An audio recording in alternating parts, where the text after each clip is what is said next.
Good evening and welcome once again to the Whiskey Cowboy Live. Today's date is July 20th, 2023. It is Thursday. We are getting ready to close down this week. I hope everybody's week is going fantastic. I had 2 days without rain. so I was able to get out on the water today. I posted up about that. Got to get up bright and early in the morning and go through all the footage and make the video for everybody for the next in the installment of On the Water with a Whiskey Cowboy. I'd like to welcome everyone to the show. Good evening, Al. Al has made the show. I'm going to start out today's show with Justin Aldean. Justin Aldean. It's a similar thing that's happened with The Sound of Freedom. The Sound of Freedom went and has exploded on the movie scene, with half of the theaters on opening weekend making more money than the next runner-up, which was the Indiana Jones movie, which had twice as many theaters showing it. And yet The Sound of Freedom, with half the theaters, made more revenue. So more people were watching it, half the theaters. The left is going apeshit against the sound about the Sound of Freedom, but it just surpassed $100 million.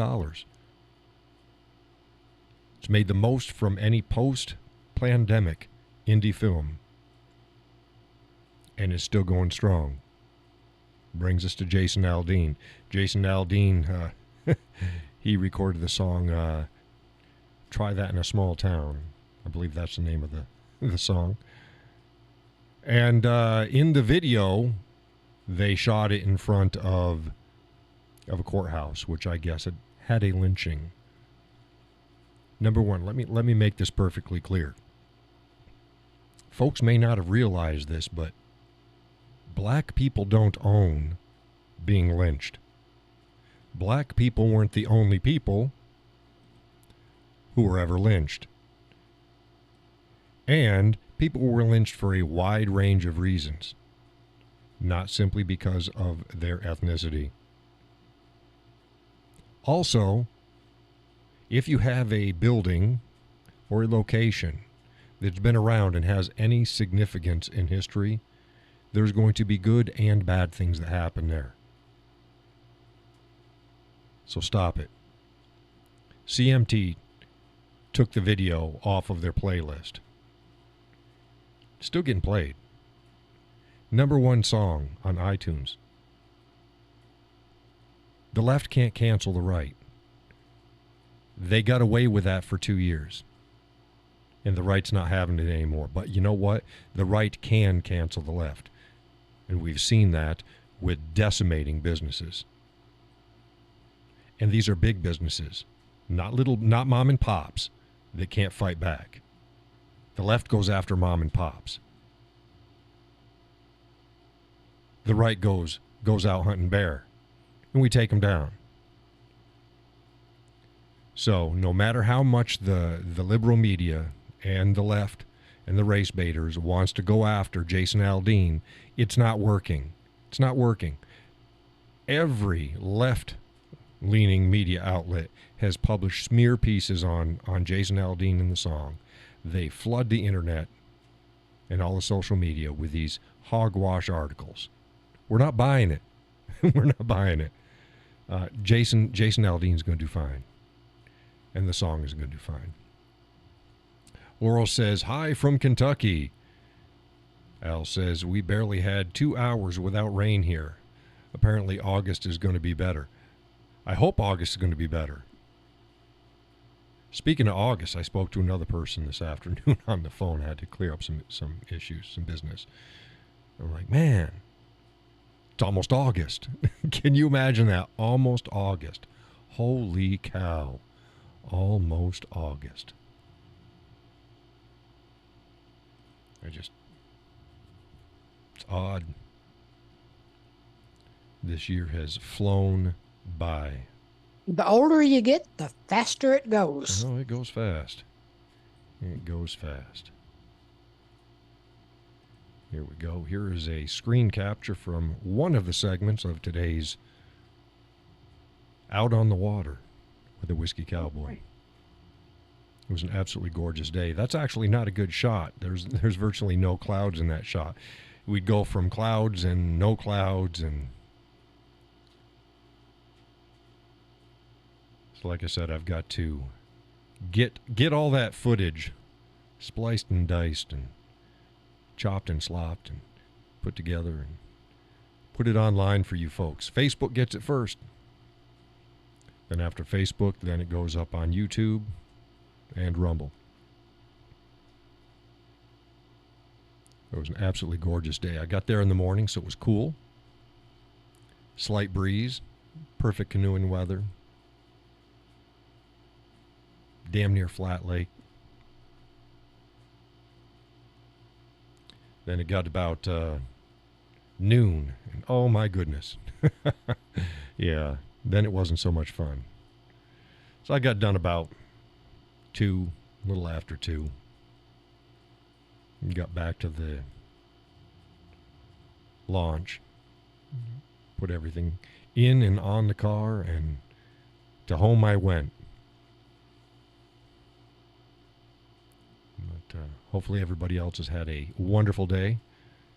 At least half as good as my day was. I definitely needed to get out there. New paddle worked absolutely flawless. Did exactly what I thought it was going to do. There's a downside to it, though. The noise that the paddle makes in the water is not as pronounced as wider paddles. So in the video, it's not going to make as much noise. Everybody loves to hear the sound of the paddle. I get it. But this paddle just doesn't make as much noise because it's narrower. The blade is narrower, wide to wide, wide to wide, edge to edge. But it's deeper. So it's doing most of the work underneath the water, so you're not hearing it. It's not disturbing much of the top of the water. Man, you got the phlegm starting. Lord Almighty. How you feeling this evening, Al?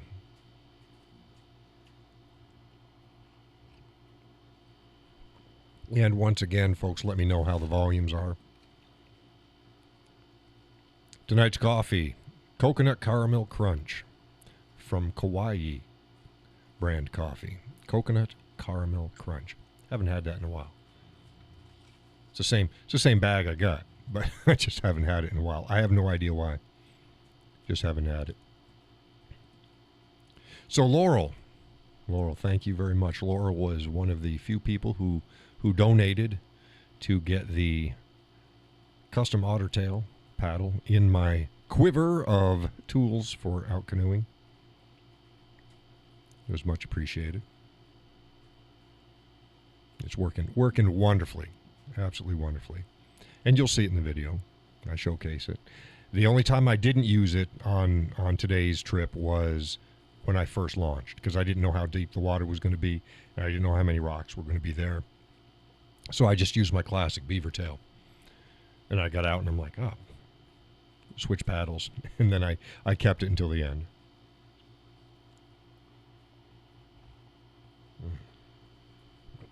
Oh, good coffee. Hey, Judy. Here comes Julie. I was just watching a video on YouTube, and it was Julia Roberts was going to be cast for a role. So, yeah. Judy.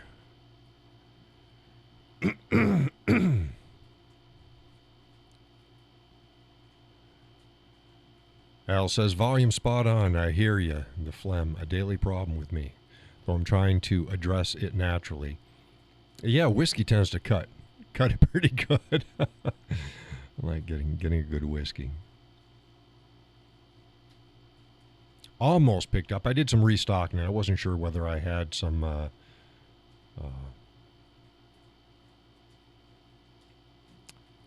my goodness, now I can't even think of it.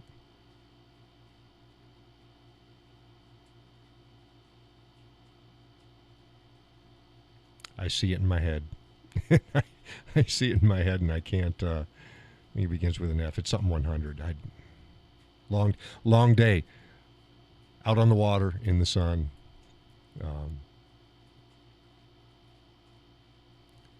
But yeah, it's my two favorite branded 100s that's out there is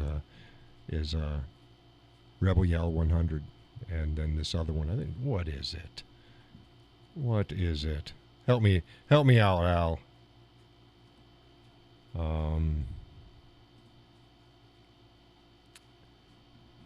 Let's see if I can find it. Boy, I feel like a dumbass. Search right here.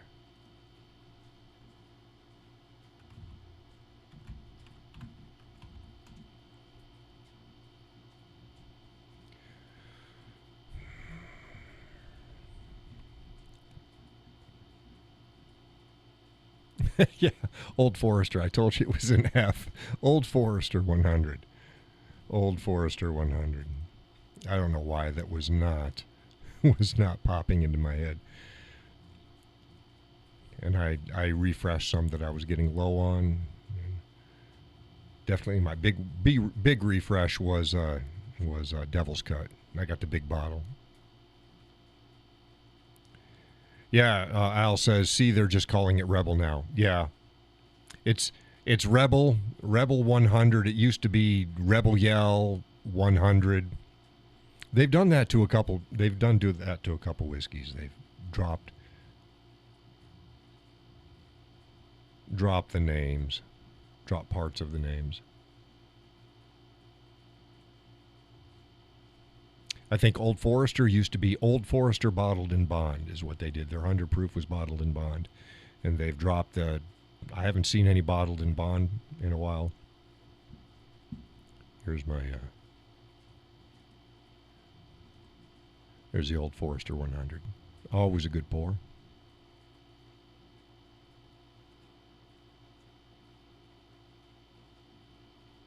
Yeah, I think you can get.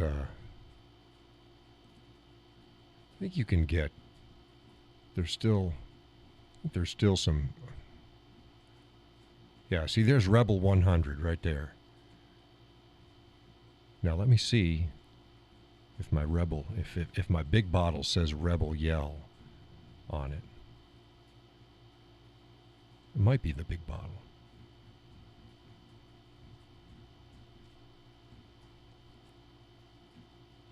Old Forester.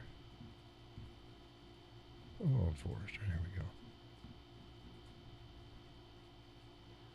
No, the big bottle's Rebel 100. Yeah, it used to be Rebel Yell. I was going through I've saved all my old cards and stuff, and I found my Oath Keepers card. There's nothing wrong Haven't with that. belonged in years and years and years, but I found it. I just happened to see it scroll by your thing. Oh, a story about the Oath Keepers? Yeah. Yeah. I don't have a problem with the Oath Keepers. They've done all they can do to try to turn them into some right-wing fanatical. Oh, yeah. It's like, yeah. no. Yep. Al says, saw an E.H. Taylor bottle in Bond over here 2 weeks ago. Was tempted until I saw the price. $99. Yeah, that's a bit steep. It's a good bottle. It's a good bottle. Whiskey is out in Britain?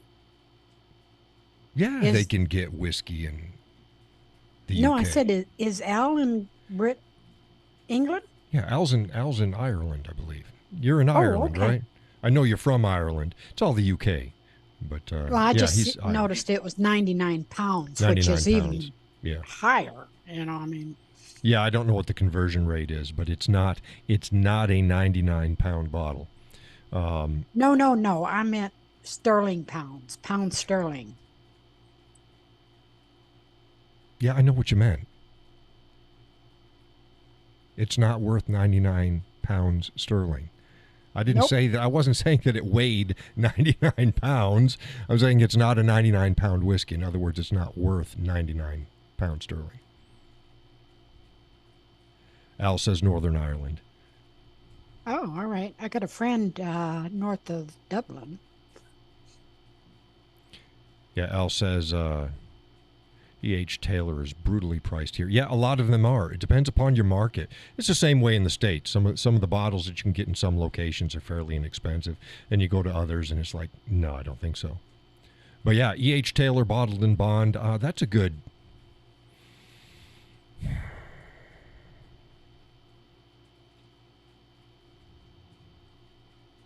55, 50, 55. Let's see how much they're selling it for here in the States. I think it's a solid 50 to 55. Well, 100 pounds sterling is like close to 130 here.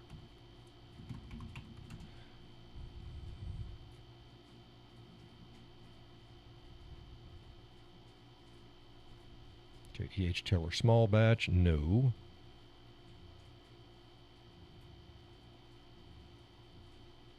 They say that's 40, but they're selling it online for $150. Get out of here. No way. Let's see here. Bottled in Bond. There we go. And this was 2021. They said it's supposed to be around 40, but it goes for higher. Yeah, I don't think that I can find it for 40 here.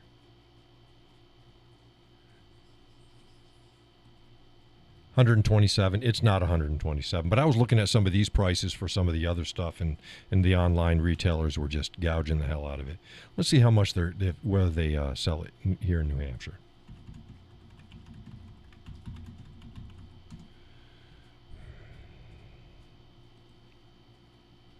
Here we go. Yes, yes, yes, yes. I'm over the age of 21.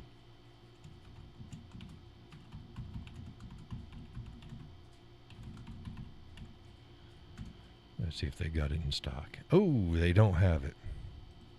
Let's see here. What do they have?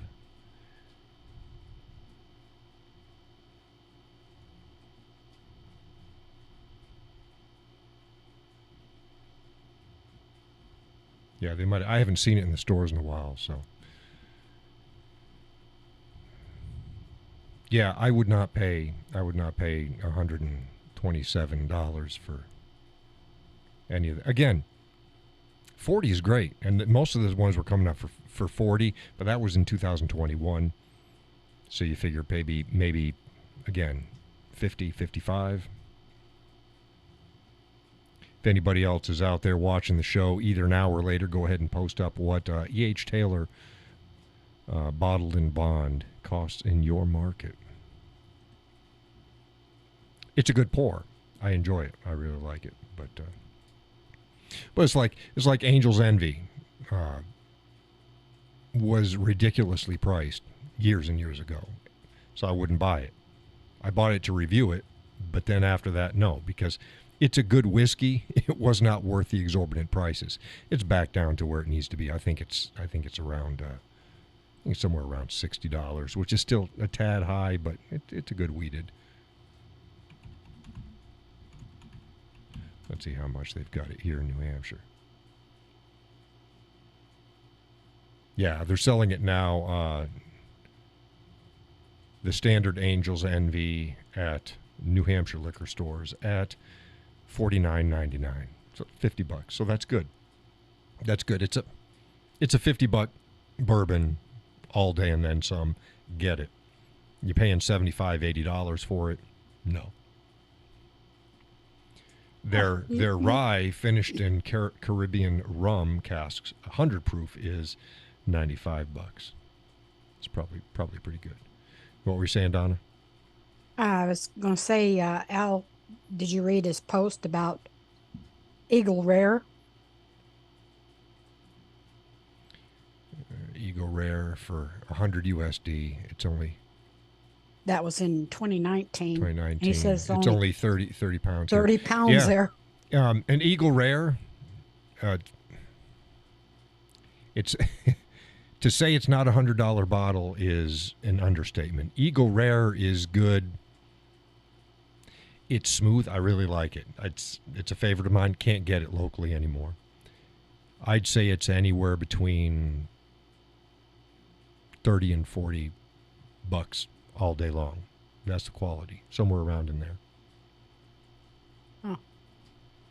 It's good whiskey. Smooth.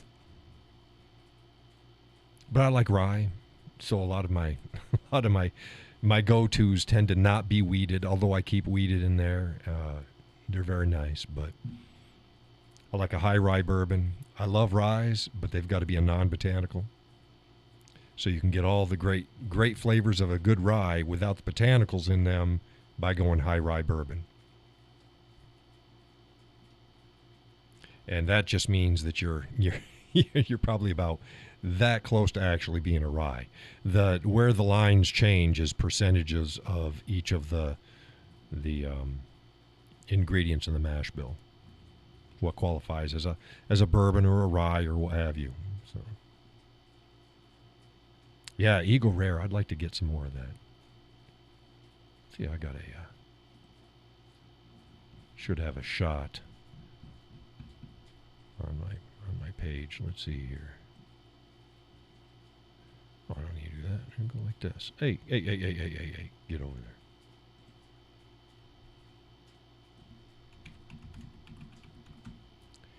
Eagle Rare.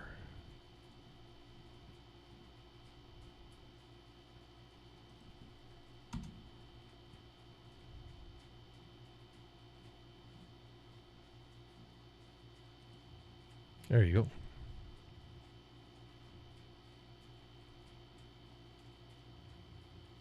It's very good. It's I'd say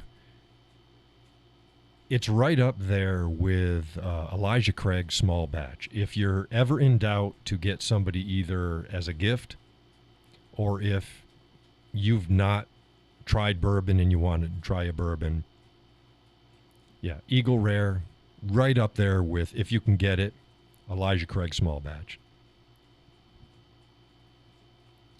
Al says, lately I've picked up a lot of 40 rye and ragtime rye. Yeah, rye's exploded. 40. Rye's exploded. It used to be, I'd say about 5 years ago, we started to see a resurgence from what I saw, where rye was really making a comeback in the market.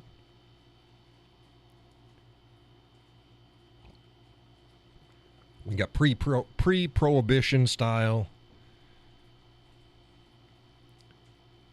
You got the new stuff. I still haven't made it over to Whistle Pig. They're in Vermont. They've got a sordid past. I've talked about that a few times on my show. They're finally making their own whiskey. There's nothing wrong with sourcing. Nothing wrong with sourcing it. A lot of the whiskeys that people buy is sourced whiskey, and that's fine. Now, sourced whiskey means that they are the whiskey itself, the juice, before it's finished, is distilled by a third party or second party, have you.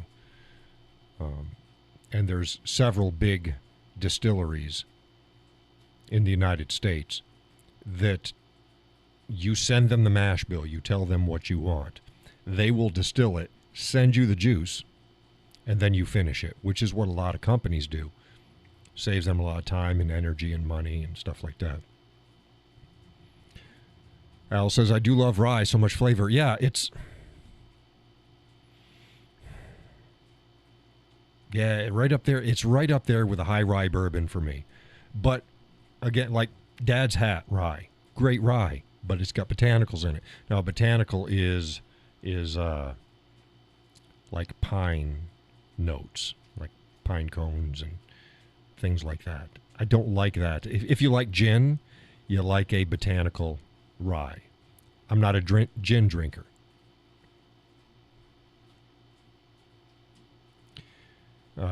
Whiskey. Al says, I like what I've tried from Whistle Pig, but damn, it's bloody expensive over here. Damn, it's bloody expensive over here as well. Damn, it's not worth what you pay for it. And I've said that from day one. None of their juice is worth what you pay for it.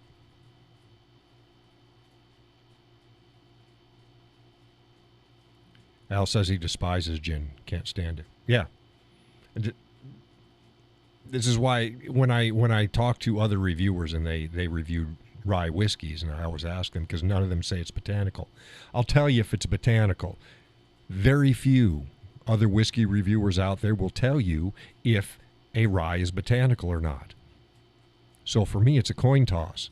It's like, okay, I love rye, like Old Overholt, bottled in bond, one of the best values in rye or whiskeys in general. Not a hint of botanicals in it at all.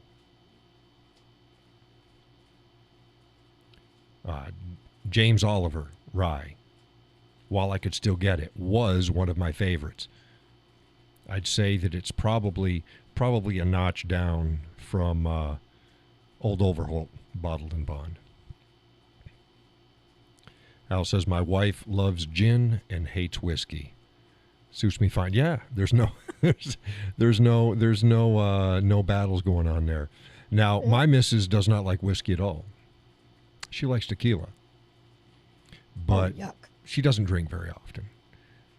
But she likes nosing my whiskey, and I've walked her through and helped her find the notes. Al can tell you, if you want to find somebody that can break down a whiskey to every possible note that's there and help you find it, that's me. I'd get so upset, and I've actually toned down any of the reviews that I do for whiskeys. I have dropped my tasting notes down to 5 or 6. But for most whiskeys, I tear it apart, and I'll let you know exactly what it is, where it is, where it hits your tongue, where it hits your nose, where it hits you in the tasting experience. And then let's have fun.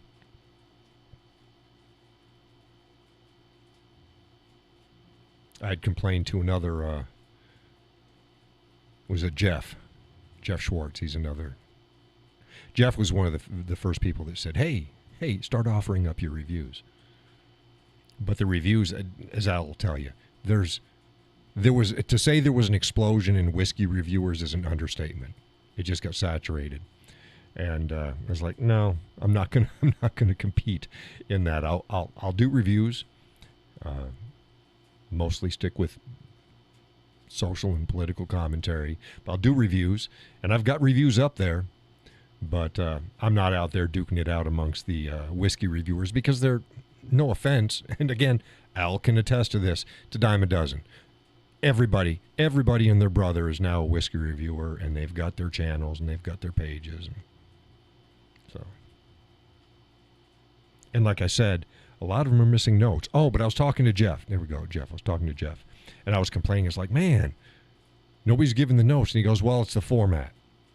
And most of the formats for the websites and for things, it's usually 5 or 6 notes. Then move on.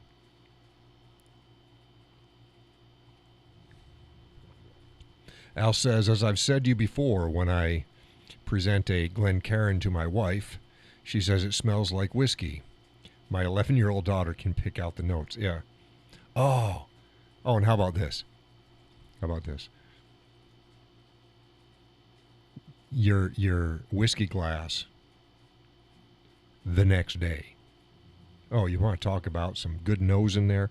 Your whiskey glass the next day. Man, I love it. Before it gets washed. Oh, just smell that. You're not getting all the notes, but you're getting some really nice ones. And I've talked to folks before too. When nosing a whiskey is an art, because each of your nostrils are going to act different. Whether you're nosing from the top of the glass, the bottom of the glass, or the center of the glass, you're going to get different notes.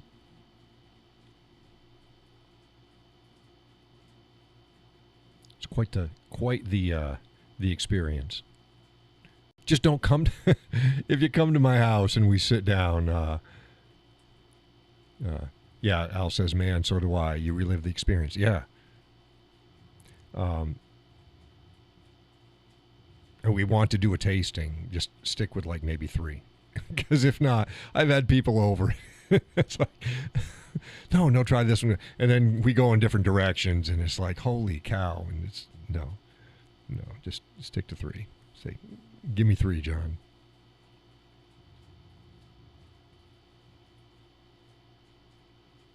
because it's I love my whiskey. Drinking whiskey for me is an experience. Like I posted up, I enjoy my whiskey too much to drink it mad. So I don't drink whiskey when I'm pissed off. I don't drink whiskey when I'm depressed. I don't drink whiskey when I'm not feeling well. And I don't drink whiskey when I don't have time to drink whiskey. And that means time to drink whiskey. Looking at half an hour, 45 minutes, easy per pour. Easy.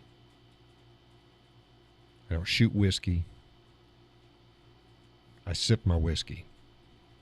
I give it the proper attention that it deserves, proper rest between,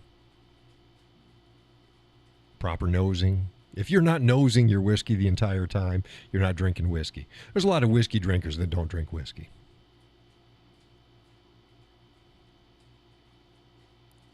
They're drinking it, but they're not drinking it. Experience your whiskey. So you wouldn't know a good whiskey from a bad whiskey. If you're shooting whiskey, anything will do.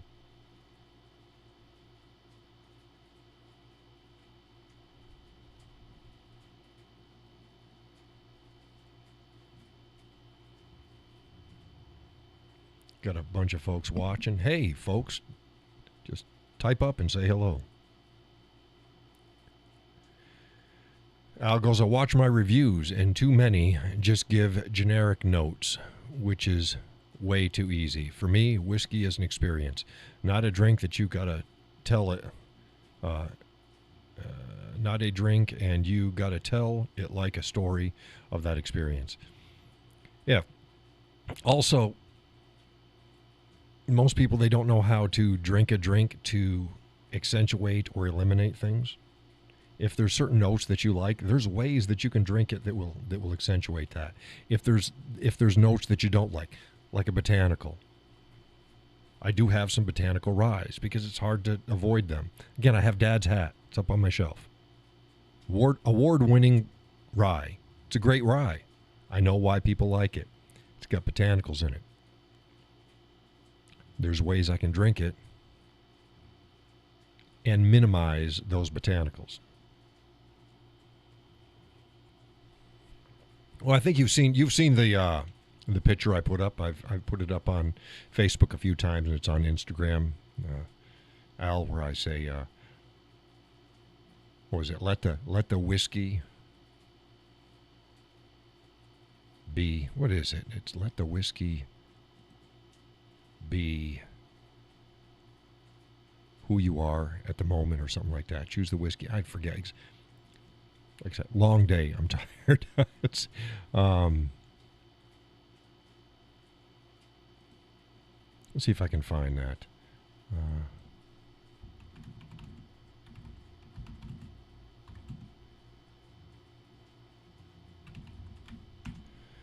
Let's see if I can find it. No.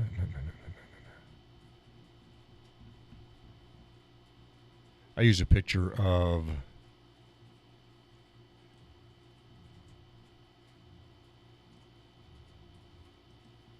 makers, one of the makers 46, 42, 46.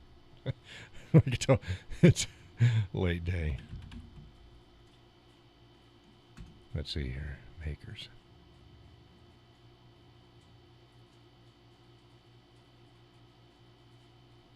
He just gave me a thought. Let the whiskey talk and just listen. Yeah, I've likened whiskey to a symphony. You got to listen to what it's. Maker's 46 is what I was using as the.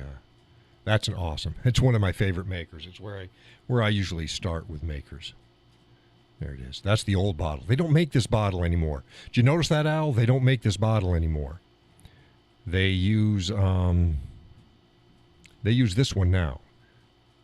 It's the classic Makers style, where the 46 used to have its own shape. This is the new one, which is it's the old bottle just relabeled, and that's the old one. I liked it because it looked different on my shelves. But yeah, Maker's 46. That is a darn good pour. So let the whiskey be. How did I say that? Let the whiskey be. There's another 46. There's another 46. So I like 46. Of course, it's coming up a lot because I typed in Makers.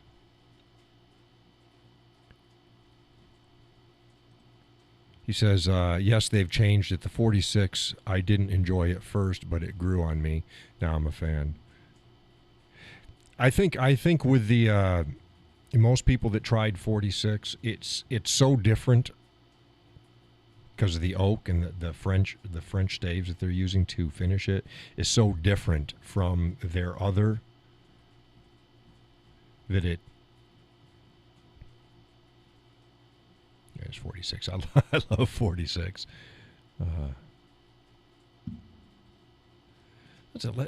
Let your whiskey be the reflection of you at the time or something. It's just that's bothering me. Let's see here.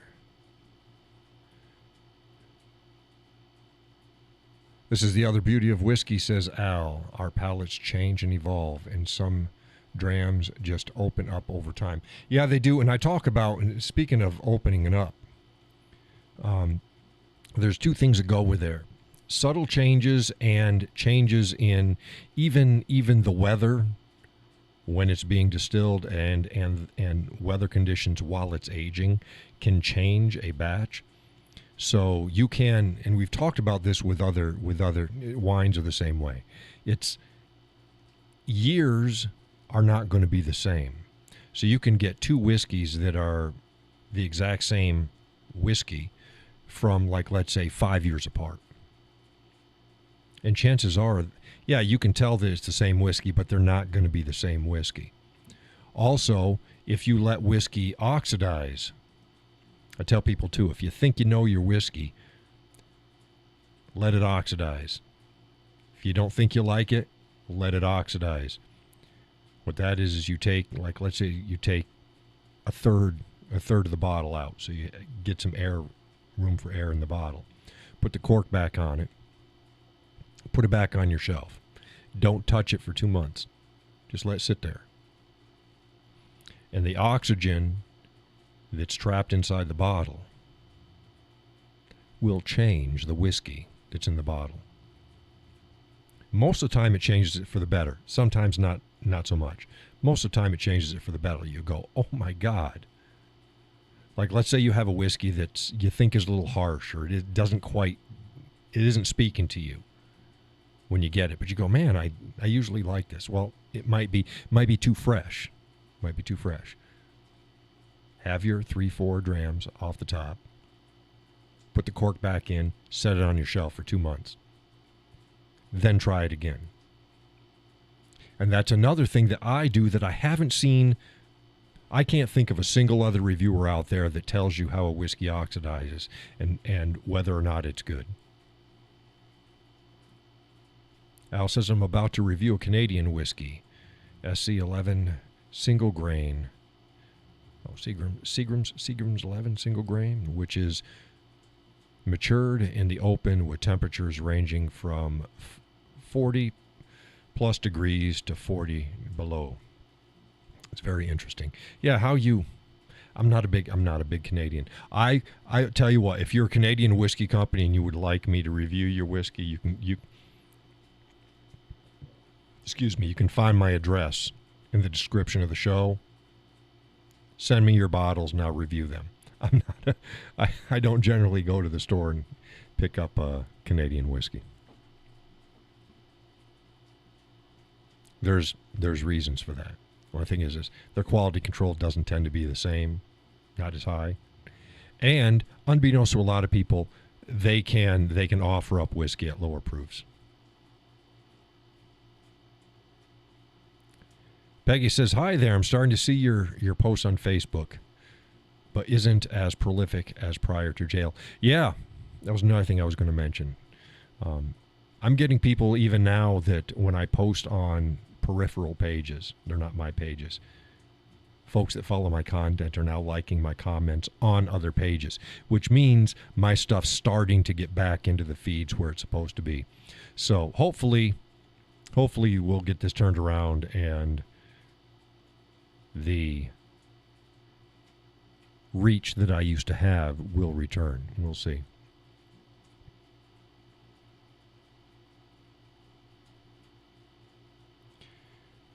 Al says, I'll give them your details. They're a small distillery and farm who do it right. Yeah. I've had samples and products sent to me over the years from various distilleries, and I welcome them. And I'm honest. I've had products sent to me after I've panned a particular expression from a company. It's like, yeah, this one, it's not doing it for me. They're like, oh, you're gonna like this. I'm like, well, hey, can we send it to you? Sure. End up getting their entire line, and that's fine. I've had full bottles sent. I prefer full bottles. Here's the reason, and it's not just because I want more whiskey. I prefer full bottles because in the sample bottles, you get 2 pours. You get 2 drams in an average sample bottle. Now, for those who are not familiar, the sample bottles are not, what do they call those little bottles that you get, the samples you get in the store? They call them... Mickey's? Are they Mickey's? Yeah, different places call them different things. They look like a little teeny bottle. It's basically, it's like if you get 1 pour out of it, you're lucky.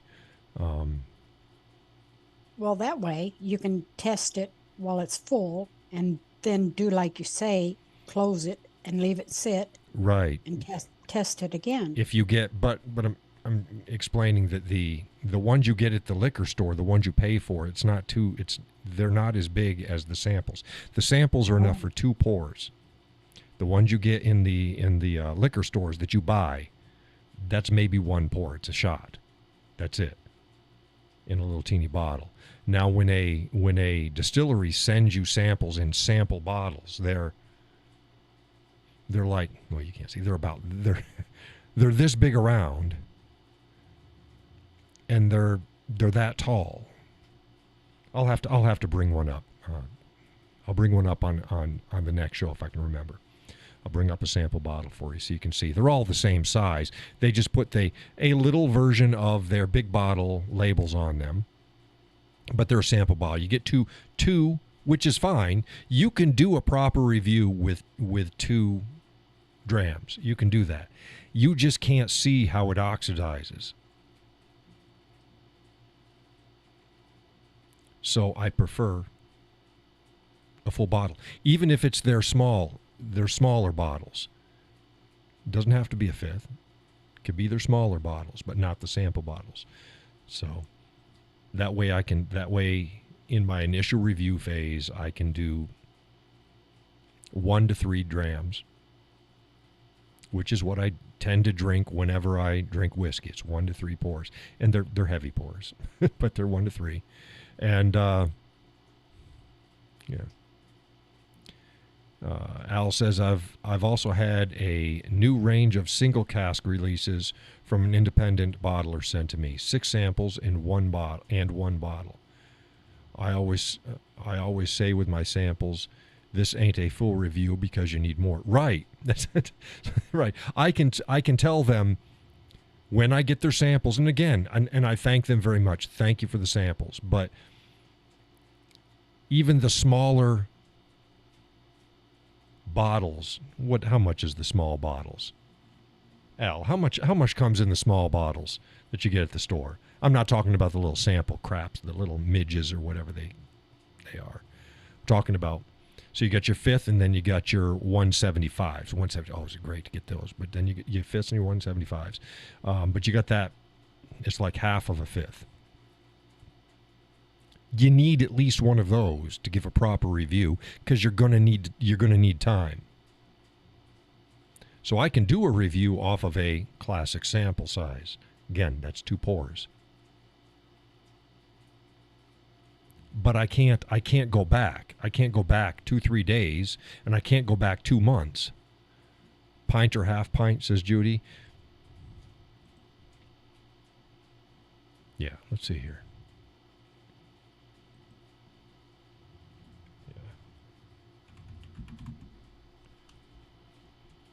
Yeah. Oh, I can just go.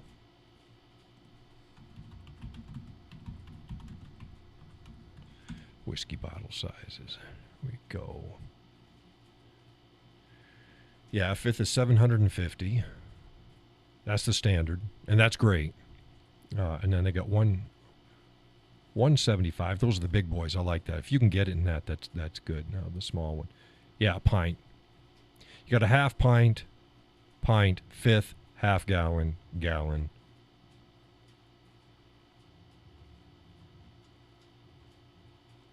Yeah, so half pint to a pint is what you need to do a proper read, because you need to go back to it.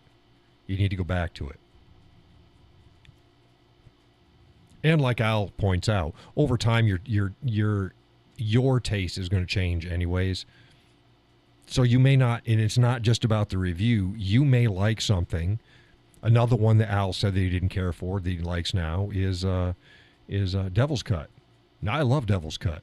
I think it's an extremely underrated, but I think Jim Beam did themselves a disservice. They've got like 3 or 4. They got like double age, double oak, Devil's Cut, they're all roughly the same price, and they're almost identical. I think I got like a double oaked, or I can't remember whether it's double oaked or double aged, down on my shelf right next to my Devil's Cut. Now I can tell the difference because the other one is sweeter. Doesn't have quite as much oak as, even though there's more oak in the name, and they want to know Devil's Cut has more oak in it.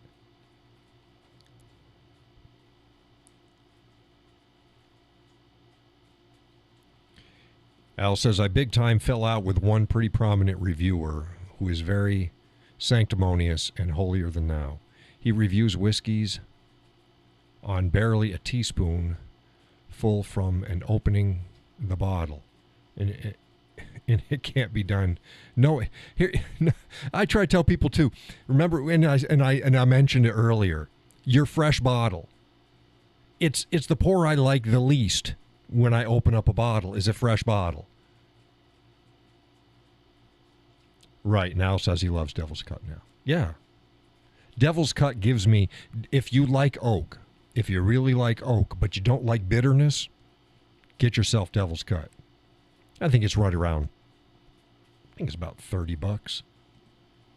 Maybe less. Let's see here.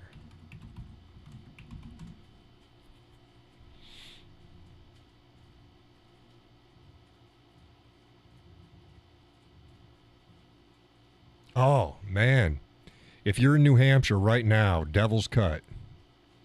Normally $25. It's now $19.99 for a fifth. Go and get some. I got the 1.75 liter, the big boy, and then I just fill up my fifth bottle, and yeah, that's $39.99. But yeah, if you're in New Hampshire, go and pick up yourself some Devil's Cut, $20. Fred says, hi, y'all. Hey, Fred. Welcome to the show.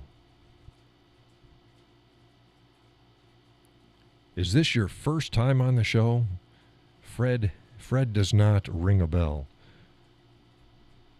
And we still have to get a bunch of folks still over from Facebook, because we used to run the show live on Facebook till they pulled their shenanigans this last month, cut off my live streaming ability. So we came over here to YouTube. But yeah, if you like oak, classic bourbon flavors, good strong oak, non-bitter. It's not bitter. Devil's Cut. Tell you the difference. Devil's Cut, there's 2 types of things. There's the Angel Share with whiskey and the Devil's Cut. Now, the Angel Share is the whiskey that evaporates and leaves through the barrels as it's aging, and it just goes up to heaven. You can't get that back. The Devil's Cut is the whiskey that gets trapped in the wood hence all the oakiness. They extract the devil's cut and bring it back into the whiskey. So that's where devil's cut comes from. Actually, oh, your OT. He said he had a problem making the shift from Facebook. Why? Why'd you have a problem making that shift? We're set up exactly the same here, because you could type before there, you can type here.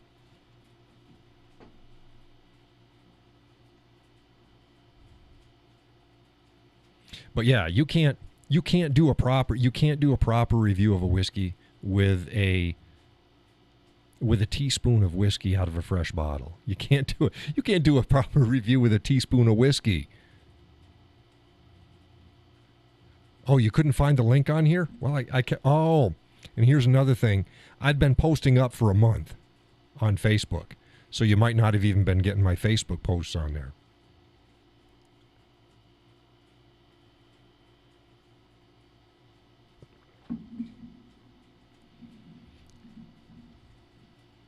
Here's another problem that I have with some whiskey reviewers as well. Not all of them. It goes along with that sanctimonious thing. Is they'll review a whiskey, and because they don't like it, they give it bad marks. That's not what you should be doing. When you review a whiskey, it's like reviewing a dog. Like, let's say it's a dog show. You'll notice that there's multiple breeds in a dog show, and one's going to be best because it's judged based on the breed. What's the characteristics of the breed? Whiskey is the same way. I can review a botanical rye, which, as you folks know, I don't like botanicals. I can review a botanical rye and give it high marks and say this is a good rye. Why? From the characteristics that must be seen in a rye. But I also warn the same way. Dad's Hat's a good example. Fantastic rye. But if you don't like botanicals, don't buy it, because it's got botanicals. It was the same way with peat. I don't like peat in my scotch. I like a unpeated scotch. So, again, Glenmorangie, wonderful scotch. No peat. No peat. I do have peated scotch, and I know it's good scotch. But I save that for guests that like scotch and that like peated scotch. Fred says my son brought some scotch from England. We can get some. You can get scotch here. Get it here in the States. Oh, and if you like scotch, oh my goodness. What was that? What was the one? Was it Yellowstone? Yellowstone has a single malt out. Let's see if I can find it. Oh, I love this. I love this. If you like a non-peated scotch that's got some good bite. Fred says, I never cared for scotch, but this one is different. Right. They're not all the same. I tried to, scotch is not scotch is not scotch. Irish is not Irish is not Irish. Bourbon is not bourbon is not. There is a range in every single classification. Knowing which one gives you the notes that you want is what's important. Let's see if I can find that. I think it's Yellowstone. I think it's something like 107 proof or something like that. It's really good.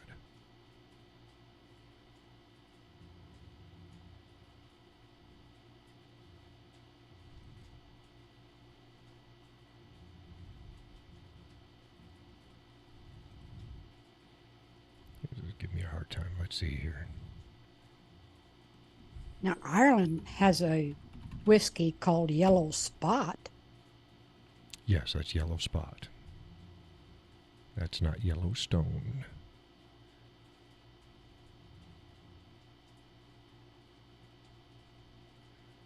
Okay, this is Yellowstone Select. Yeah, it's 93 proof. That's not it. That's very good whiskey, though.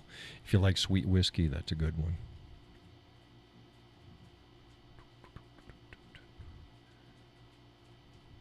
So, show it up on cam. See, there we go. There's Yellowstone Select. Again, if you like sweet whiskey, That's a good one to get. How do they sweeten whiskey? It comes from the wood. Oh, All the notes, most of the notes that you get with your whiskeys comes from the barrels. Ish. Ish. Some of it comes from the mash bill. There's some notes that come from the barrel. Sweetness tends to come from the barrel. So let me. It's like, well, it's not exactly true. The mash bill will give you certain notes. Where is it?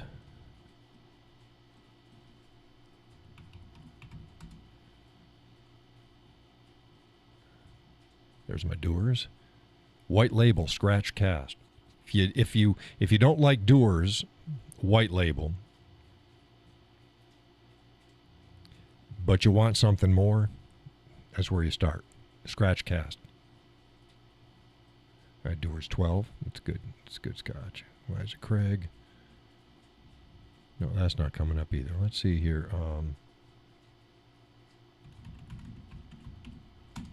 Single malt.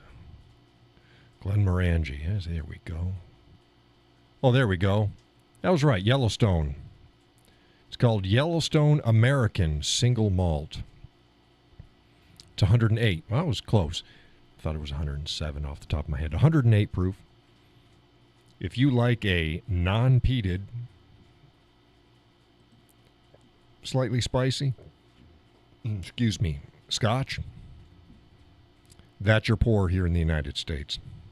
Yellowstone American Single Malt Whiskey. It's 108 proof.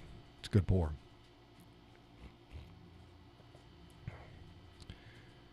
Fred says this is nothing but bite. Yeah, is that from Proof Point or is that from Spice? See, a lot of people confuse those as well. You can have a lower proof point but a higher spice rating, and it feels like it's going to have a bite with you. And it's the spice. I like the spice. Some of the Powers John's Lane has some good spice in it. It's a good Irish. Powers Signature Release, which they discontinued for 3 Swallow. Bad move in my bad. Hey Powers, bad move. I told you that when you made the switch, and I'm sticking to my guns. I bought the last Signature Releases in the state of New Hampshire. Went around and picked them all up. I got a few of them left. Bad move switching to the 3 Swallow. It's like it's like Powers took their Signature Release, which had plenty of spice. Awesome whiskey, and smoothed it out. Dropped the spice, took some of the notes out.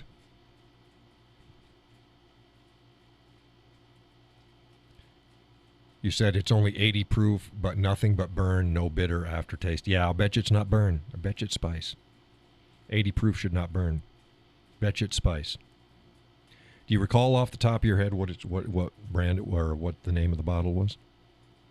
People confuse burn with spice all the time. And here's a good indicator right off the bat. Spice is going to burn your mouth and your tongue, but it's not going to burn your throat and heat your belly. Now, alcohol burn, high proof, will sort of burn. It'll feel like a burn in your mouth, but really affect your throat and your belly. You'll get the heat. That's a good way right off the top of your head to figure out whether is it alcohol burn or is it spice.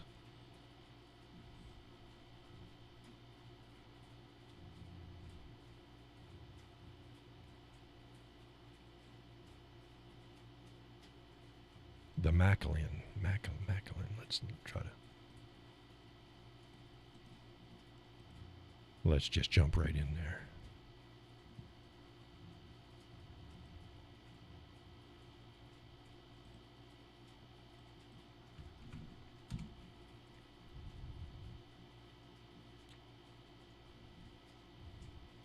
Holy crap, they got some expensive versions there.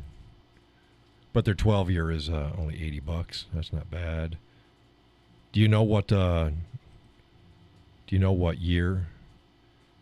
I got an 18, 25, 12. See, 12 and 15 tend to be a sweet spot, and then depending upon what scotch it is, one's going to be better than the other. I know a bit about scotch. I'm not a huge scotch drinker, but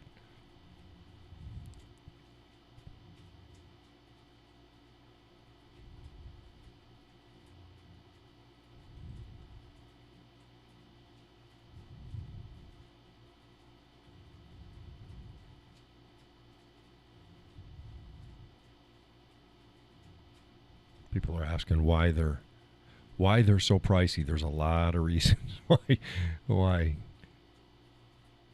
certain whiskeys are expensive. Some are justified, most are not. Gold. Okay, there we go. See, there we go. Let's help me out here.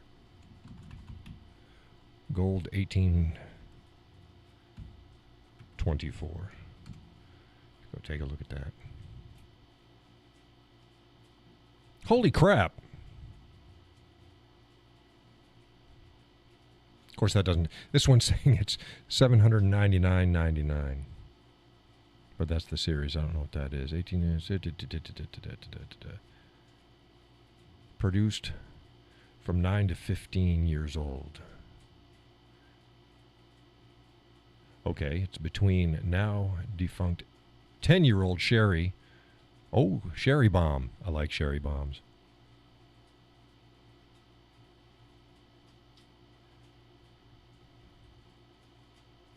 This one's saying $695 at this place.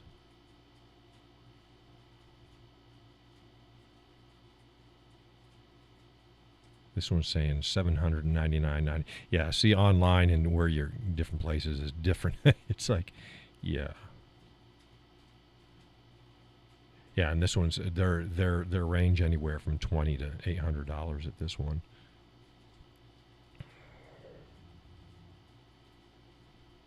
Yeah, and this one's $430 with $16.50 delivery. Yeah, it just depends upon where you get it. So it's and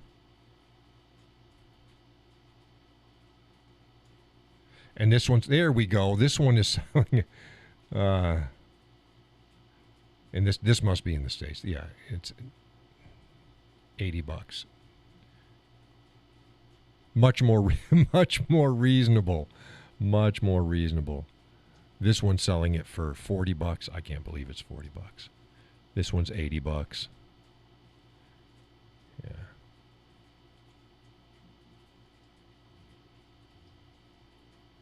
$24 price. Let's see here.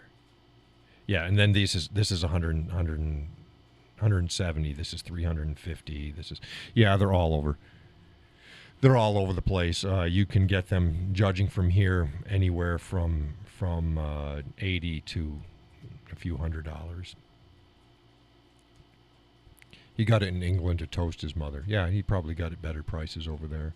But yeah, it's still not too bad as long as you're not getting stupid. Some of these places are stupid. And I warn people all the time, if you're going to buy alcohol online, do your shopping, because places are going to kill you. They're going to kill you.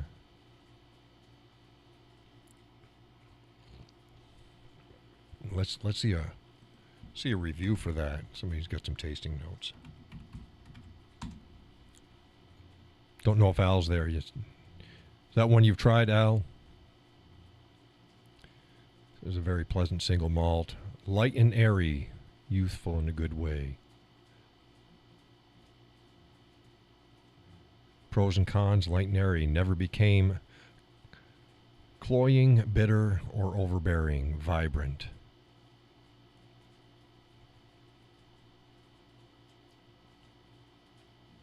So it's packed with assertive vanilla and citrus flavors. Yeah, I can see citrus in there. Vanilla, hint of caramel.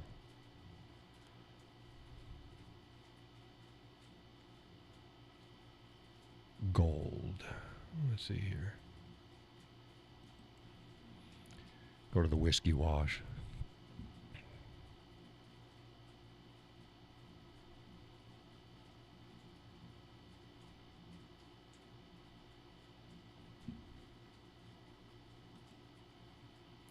That's probably the bottle that you have right there.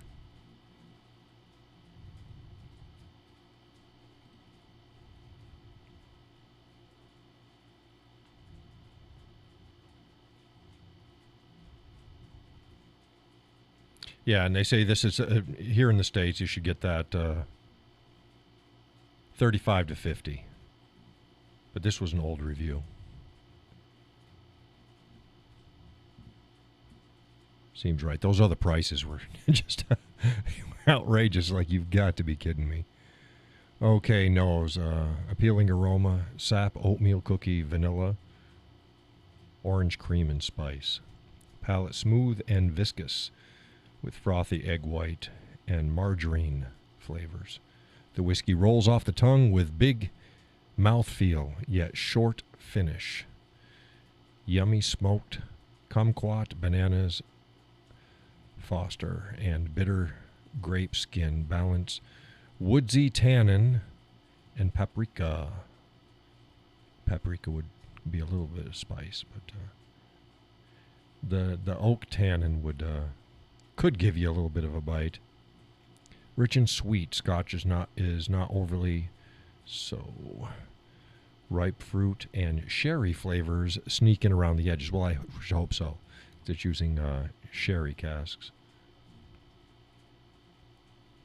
We talked about this on the show before too. Why European whiskeys, such as Scotch, tend to be aged a lot longer than American whiskeys like rye and bourbons.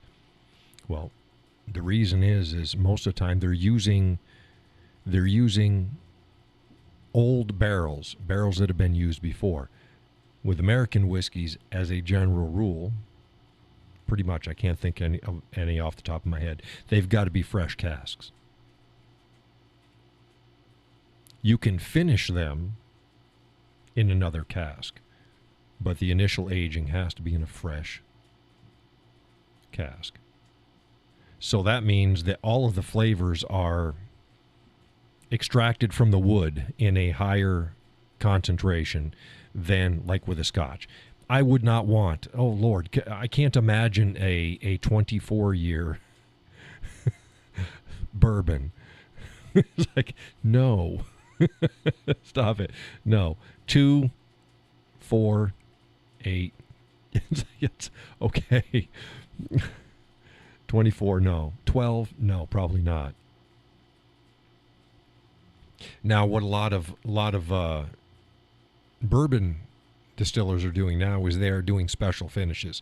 So they'll initial finish the bourbon, and then for the last maybe 6 months, 3 months, they'll throw in staves from other barrels, sherry, what have you, and that will help finish it. That's what Maker's 46 is like that. French oak staves, a lot of them. We call them a double cask. A lot of times, they either use staves or they put it in a new cask,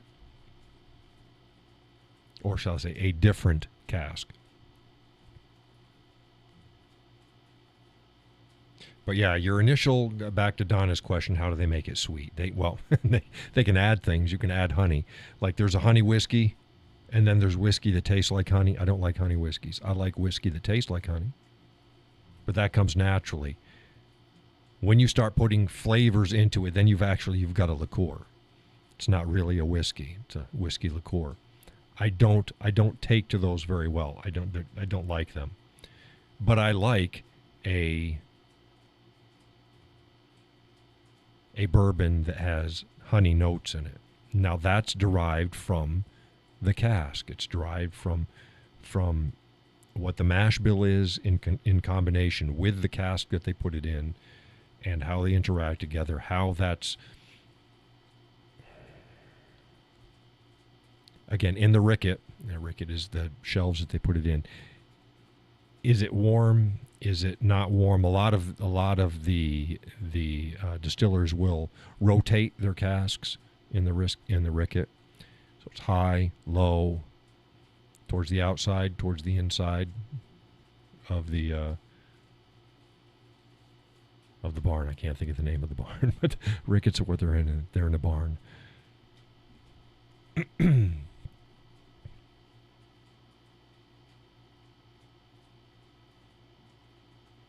Yeah, the Macallan Gold, the one that you were talking about. It says it's seasoned in oak casks, sherry, American sherry, and bourbon casks.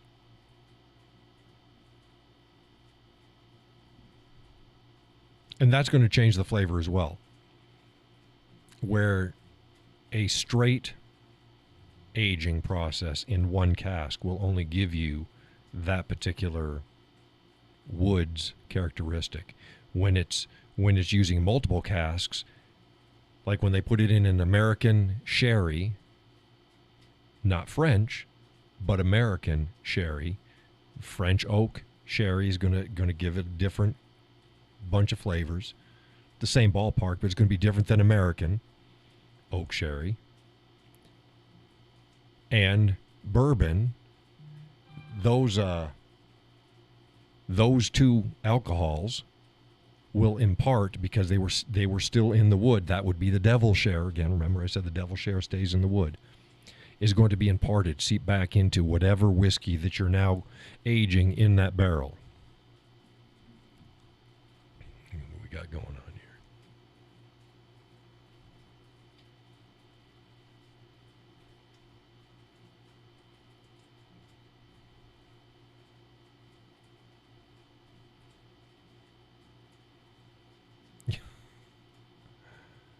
She sent me a weird meme. Okay, let's see here. Where was I? Yeah. So there's all sorts of different ways that you can craft the end result of whatever whiskey that you're putting out there.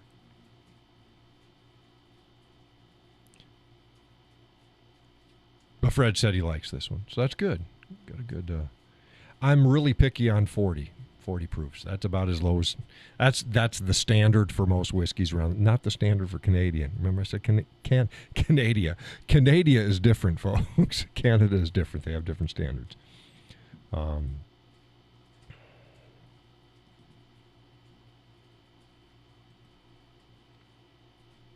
But yeah, I find 86, 90, 94. That's good. 100, sweet spot. I generally like anywhere in the mid 90s to 110-ish. Some I can go higher, some I go lower. How hot the whiskey drinks is 101. 101. Was that's your sweet spot? Is that what you're saying, Fred?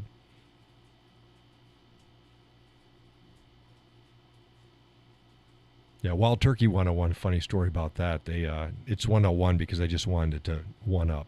That's the only reason why it's 101. They just wanted to one up the competition. Yeah. Yeah, 101's fine. And then again, there's some mid to high 90s that drink hotter than some 105 or 6. And then there's some 105 or 6 that you wouldn't know that it's that. And then there's some that it's like, holy cow, it's very hot. Hot. But yeah, somewhere around 100. 100 is the sweet spot.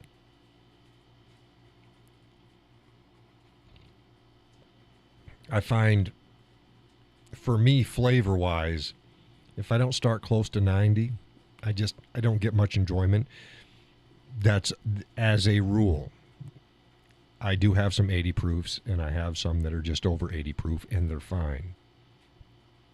But they're not usually my go-to, and I'm very, very, very, very picky about it. They've got to be super flavorful if they're only going to be 40 proof or above, or just slightly above that. I mean, 80 proof, 40 ABV. I'm getting my ABV and proof mixed up. Long day. That's alcohol by volume. It's like I said, people chest puffing about their beers. It's like, stop it, stop it. I don't. my go-to drinks, not my Kool-Aid or my lemonade drinks with dinner. It's what my beer is. But my drink, the ones that I drink for the alcohol content, they're 40 ABV or above. That's 80 proof or higher. Don't come at me with your 8 proof. I drink this. It's 8 proof. Okay. Fine.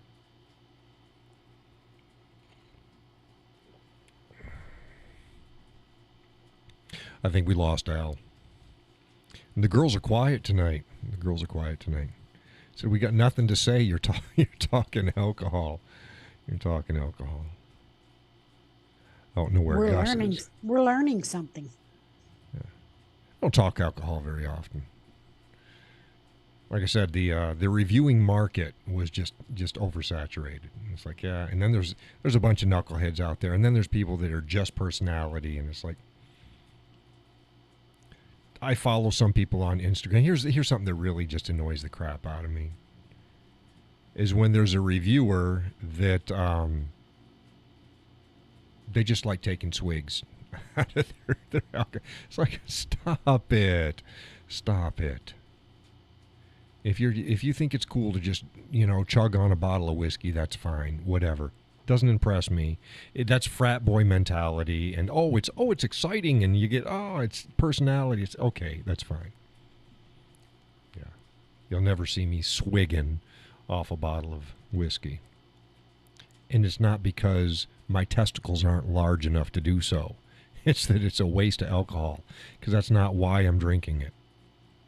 I'm not drinking it to get drunk. I'm not drinking it to impress somebody. I am drinking it for the experience, to take everything out of that I can, because it's not cheap. It's not cheap. That said, I present a lot of great whiskey, anywhere from, some of them are under $20 on up to usually 35 to 50, sometimes 60. That's the sweet spot where most people can get some really, really good whiskey. However, there's some real crap out there too. And I'll tell you the real crap. So if I put it up and say it's good, it's good.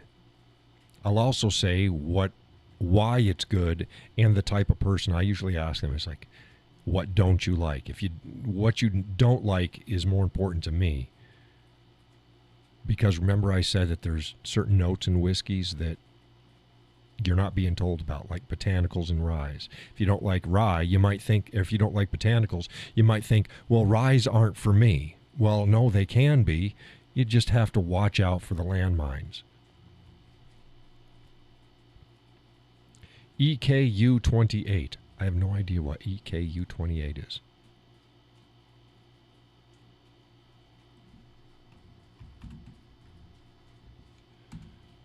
EKU28.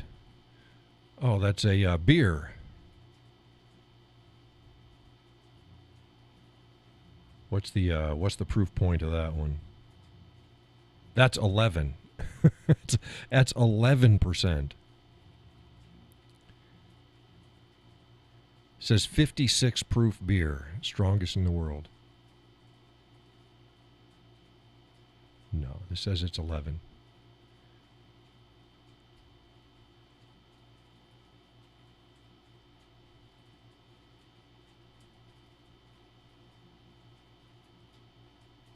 $11 would be 22. Judy says, I like that Evan Williams bottled. It's pretty good and pretty cheap. Oh, bonded. Evan Williams bottled. Yeah, Evan Williams bottled and bond is damn good. Fred says, I haven't had any in 30 years. Yeah, they may have dropped the proof point. I'm looking at it right here, and it says that it's 11% ABV. That would be 22 proof. Let's see if another place is going to contradict to that. That's another one. Some 11 ABV. Yeah, that's 11.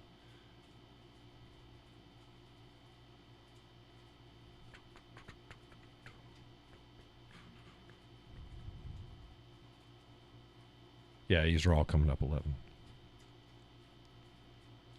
Fred said 56 was only available in DJ. Says, sorry, got to run. Company coming over, not y'all. Hey, thanks for stopping in, DJ. You should have said something earlier. I would have welcomed you by name.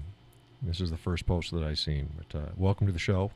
Come again. The next show is Sunday evening. Fred said Germany. Okay, only available in Germany.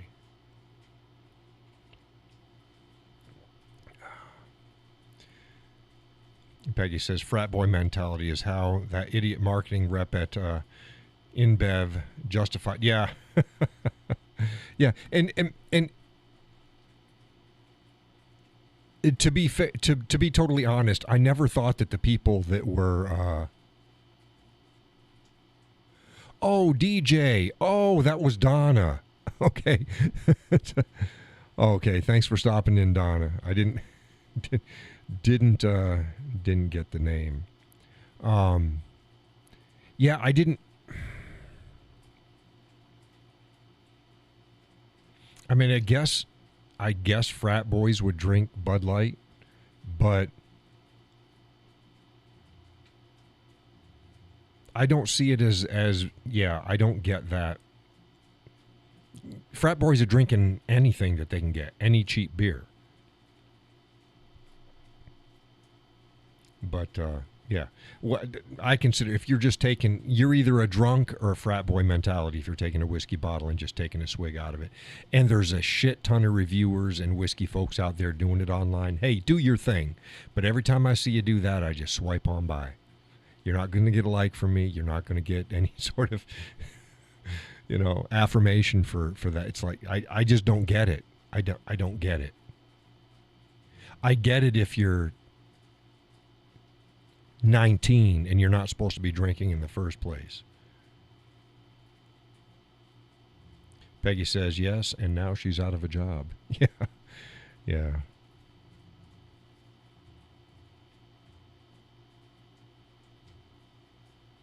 Yeah, DJ was Donna. Yeah. I think that's the first time I've ever seen her type up. She's always joining the Zoom room. Fred says on the way to Peru. Yeah, I don't know. I don't know where the marketing exec is. That's who they were talking about, is the one that put the whole ball into rolling, not Mr. Mulvaney.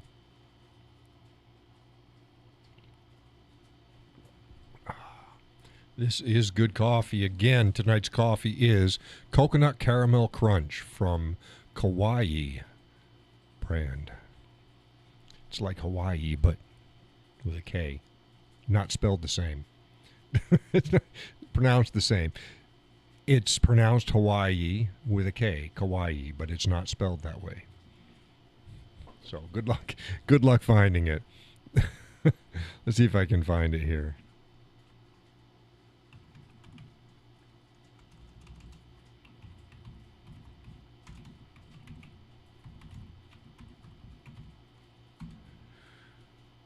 Hey, here we go.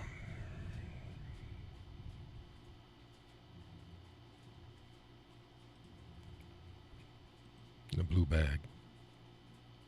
See? Aloha. Enjoy 15% off your first order.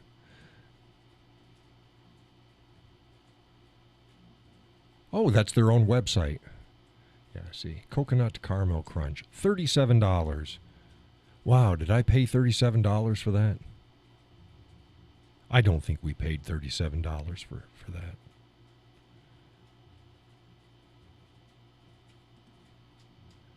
Well, that's what the bag looks like. Try to find it in your local grocery store. That's where we found ours. I believe we got it in Hannaford. And I don't think we paid $37 for it. I'm going to have to ask the missus about that, whether we paid $37 for it's good coffee. It's I don't think it's $37 good.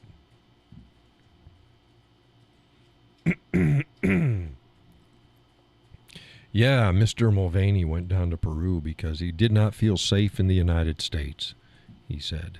He was getting too much flack. No. What it was is his grift to get attention wasn't paying off anymore, so he had to up his game. So he went down to Peru, and he went to some damn fashion show or some crap like that. We still got a bunch of viewers there. I'll bet you Gus is out there lurking. Are you still lurking out there, Gus?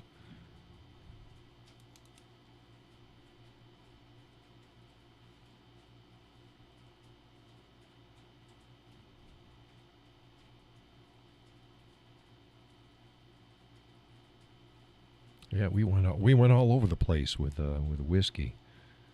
All over the place.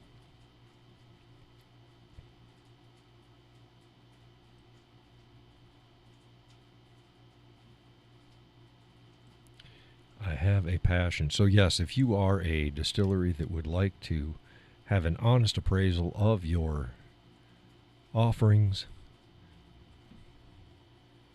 the address is below. And I'll give it a good go, fair and honest, let folks know.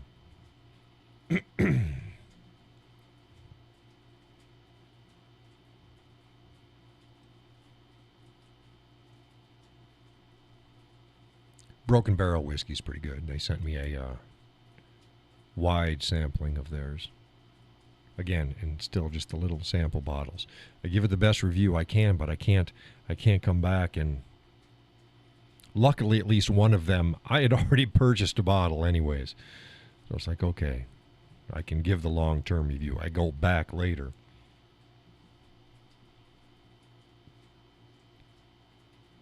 And theirs is the same. It's call it a double cask, call it a stave finish. So call it Broken Barrel, as they put in staves from different barrels. I like it. I like a double-barreled or a staved whiskey. Not everybody does. Some people are more pure. They want just the original offerings. Here's another thing that I also don't do, is I don't water down my whiskey. Some people do. And that's fine. And they'll usually keep it distilled. Make sure it's distilled water, not tap water, not... Because what you want to do is you want to dilute it, but you don't want to impart any other flavor. So it's got to be distilled water. If you're going to, you should be distilled water if you're doing it. So all you're doing is you're lowering the proof point. The Rare Breed up their proof point. It was like 114.2 to 16.8 or something like that. Don't quote me on it. I like the lower proof point. I've talked about that a couple times on the show. I like the lower. And you go lower, it's still way over 100 proof. Yes, but it was the sweet spot. It was like, oh, it was spot on. Then they went too hot. So I don't enjoy it as much as the other one. What some people will do is they'll buy a high proof whiskey and then they'll add a couple drops of water. And they'll know whether they want 1 or 2 or what have you. And you do it in an eyedropper and you mix it up, and you've now lowered the proof point. The way I look at it is the way the distillery sells the whiskey is how they really intend it to be drank. That's what I'm going to buy. So if I don't like it at the proof point that they're selling it, like I said, I got over 50 bottles on my wall. Sounds like a lot to people. It's really not. There's people with way more whiskey than I do, but I got over 50 bottles right now. I can afford to be picky because there's plenty of choices out there. So I'm not going to buy a higher proof and go, I really like this when I add 1 or 2 drops of water in it. Why? I like this other one over here and I didn't have to do shit to it. Judy says, "Oh my goodness, I would never put water in it." Yeah, it's a popular thing to do. Done it for ages. I get it when back in the time when you didn't have as many choices out there, and it's a way you can dilute it for tasting, and you can get more notes out of it. But again, it's like me go, I'm going to buy a Ferrari, but then I'm going to detune the engine. It's like, no, I want to have it the way it is. If I wanted less, I would have bought less to begin with. Fred says ice only. Yeah, I don't even use ice. I don't use ice. On the rocks, I've got the round ice cube makers. I have it, so if somebody wants it, I can do it for them. But I don't put it on the ice. On the rocks, interesting thing. And people associate that with ice. Well, it's originally rocks. You would take rocks out of the glacier melt streams that are going to be cold year round, because the water's cold year round. And you put them in your glass and you pour your whiskey in it, and it's ice.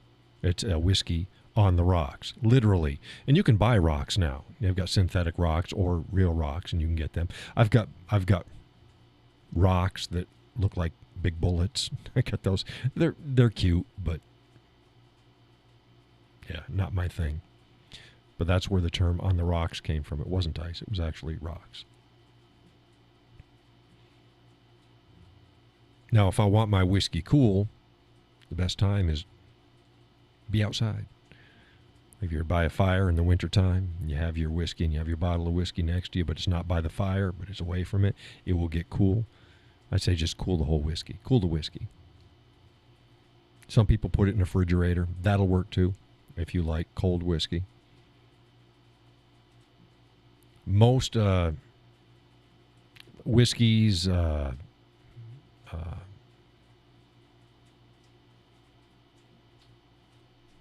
brandy, they like a little bit of warmth to them. That's why a brandy snifter has, people put their hand underneath it. They'll put the stem between their fingers and they'll roll it in their hand. It's what they're really doing is they're warming up the brandy. And what happens when you warm up the brandy or whiskey is it releases oils from it, and you get a fuller, richer taste. And conversely, when you cold it, you dull the flavors. You literally dull the flavors. So, like let's say you like a sweeter, smoother whiskey, but you like whatever brand you have, but you want it sweeter. Put it in the refrigerator. Take it out the next day and try it with the whiskey cold. You go, oh man, that's different. Right. Because it's not releasing all of its flavors. The oils are still trapped in it. The notes are still trapped in it. And I've explained this as well before, is most of what you are tasting is really through your nose anyways. It's your smell. So you dull all that. It's like drinking while having a cold. You're only getting some of the notes. So, yeah. That's why it does it that way. On the next Whiskey Cowboy Live, we're going to go over what glasses mean and how they affect your drink. No, I'm not going to. However, if you go to my page, I've got an article up on it. I wrote it years ago, and I've got a whole range of glasses, and they were all mine. And I took pictures of them and explained what each of the glasses does for a whiskey. You know, a highball glass, a Glencairn, a white wine glass, a shot glass, an on the rocks glass. They all do different things for your whiskey. That's why beer glasses are the same too. If you drink beer out of a mug versus drink the same beer out of a beer glass designed for that beer, it's going to taste different. You're probably going to go, holy cow, it tastes so much better in this other glass. Well, because it's designed to capture the fumes of the alcohol. It's why a white wine glass and a red wine glass are totally different shaped. Different wines, you want different things. For a red wine, you want a larger surface volume. It's why they're fat. You're pouring the same. You should be pouring the same amount of wine in your white glass and your red glass. The volume should be the same, but where they come in the glass will be different. In the white wine glass, it's going to come up higher in it. Champagne flute, even higher, but your pour should be the same amount of liquid. Red wine, big bowl, it's going to be lower in the glass, more surface area, bigger area to collect the vapors from the wine. Same way with brandy. There's a reason. So people didn't just, it just looks better. No, there's an actual reason why glasses are shaped the way they are. And it will most certainly affect how you drink out of it. If you want the most out of your whiskey, white wine glass if you have no Glencairn, or a Glencairn ideally or equivalent. Something along that shape. That's the best. A lot of people who drink out of a Glencairn will also drink out of a rocks glass. And it works the same way. It's fine. You're just not getting all the notes condensed in the area, and you're not going to get the most out of it. But it works.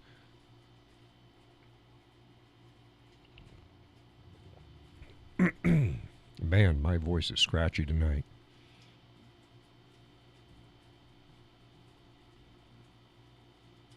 But yeah, there's a reason. There's always a reason. It's not by mistake.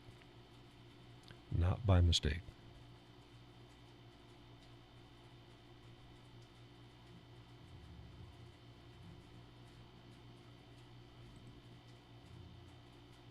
Let's see what else we got going on here.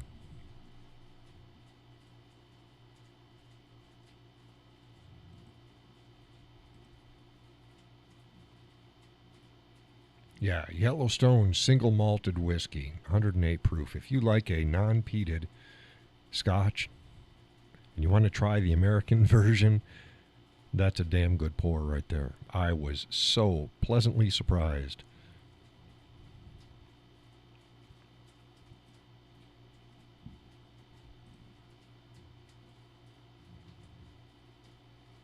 Don't know what I'm going to have tomorrow night. Haven't had rye in a while. Last night I almost had Old Overholt bottled in bond. Almost. Old Overholt, the claimed and famed choice of Doc Holliday. Judy says I would like to try that. Oh, it's wonderful. It's a good rye. Yeah, no botanicals in it. It's just a good rye. Not a fan of their entry level. It's okay. I've done a review of it. It's fine. But yeah, once you've had the bottled in bond, it's like, no, why am I drinking an 82 proof or whatever their base level is when you can get the 100 proof?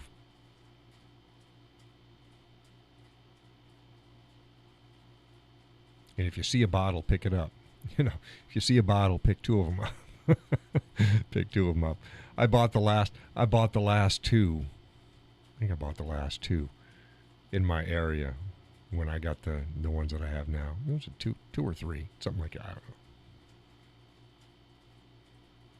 I'm not afraid to do that. I'll pass them up a few times, but yeah.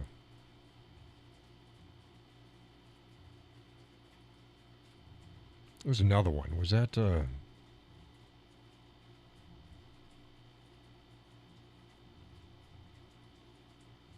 might have been one I shopped at two locations. I'm known to do that too.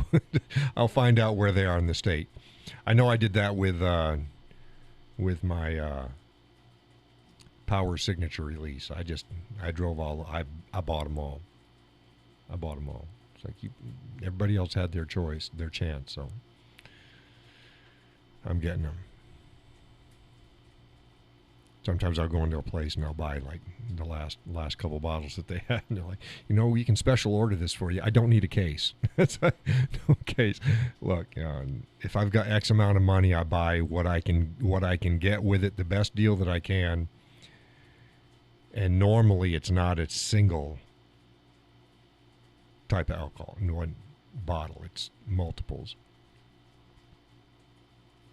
But no, case, yeah. I'd like to buy a case. Boy, Old Granddad 114.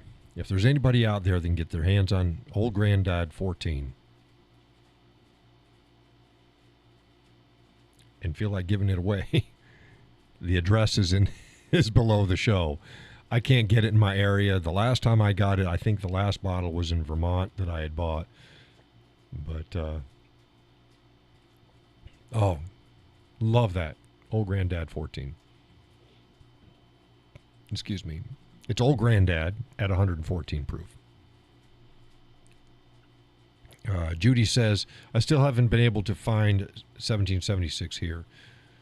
They say they carry it, but they never have it. Yeah, you might want to find a store that says that they carry it and talk to their manager and say, give me a call when it comes in. It's not, okay, I'll be honest. It's not the best bourbon in the world. It's a good bourbon at a good price, and it's almost always on my shelf. So, yeah. But it's not one of those. I mean, I've got a lot that are they're like really good bourbons or what have you, really good rye, really good Irish, whatever. But they're not going to break the bank. And they're not, most of them aren't going to blow your socks off. But you generally don't need to. The ones that blow your socks, I tell you. The American single grain from Yellowstone, that's a damn good American Scotch, non-peated. Perfect proof point for it. That's a good one. You see it, buy it. Another one would be New Riff. New Riff. Let me see if I can find this. I don't want to misspeak here. It's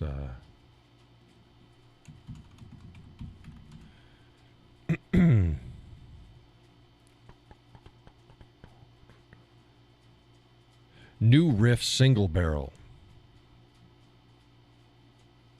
straight bourbon. It's right now it's 110 proof is what they've got listed. It's usually like 112 point something. So take what the websites say about it, and it may or may not be. And that's just over $50 for that one. Awesome.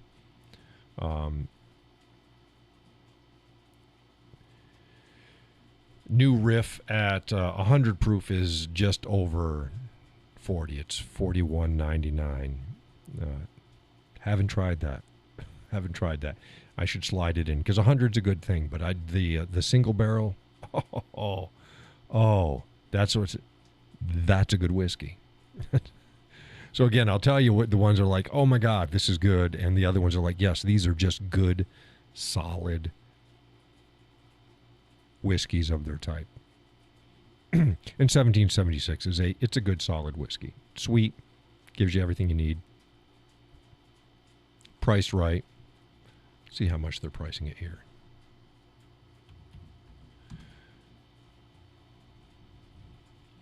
Yeah, $30, $29.99. Again, I said there are so many right around the $30 mark. Mid-20s to mid-30s, there is a shit ton of really good bourbons out there. I'm not a whiskey snob. I also point out it doesn't mean that expensive bourbons aren't worth the price. There's some cheap bourbons or cheap whiskeys in general that are not worth the price. Then there's some cheap ones that are worth way, way more than what they charge for them. And you go, shh, keep these prices. And the same way with every price range. There's some dogs and there's some shining stars. Trick is find the shining stars in whatever price range that you have and that you're willing. And I get that a lot too. As somebody wants to buy something either for themselves or a gift, and it's like, how much do you want to give them? I mean, how much do you want to spend? And here's another myth. Hey, if you're buying a gift for a whiskey drinker,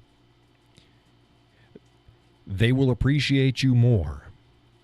That, like, let's say you have $100 or $150 that you're going to spend on them. I guarantee that they will appreciate it much more. Instead of buying them, what's the best $150 bottle of whiskey that I can buy? Stop it. Get them 5 bottles of good whiskey. 5 bottles. $150. Well, stop and think about it. If you spend $30 a bottle, average, that's 5 or 6 bottles. You can get them 5. So 5 bottles out of $150 is easy peasy. Get them 5 good bottles. Don't worry about price. Worry about the whiskey. 5 good. So one of those bottles, well, hell, you can get even more than that if 2 of your bottles are anywhere from $15 to $25. And yeah, they've got some good whiskey in that price range. So you could pump that 5 into 7 bottles of whiskey for $150. That will blow their mind, especially if they're good bottles of whiskey, and they will enjoy that far more than 1 bottle of $150 whiskey. With a caveat, unless they already own 5 billion bottles of whiskey, then get them the $150.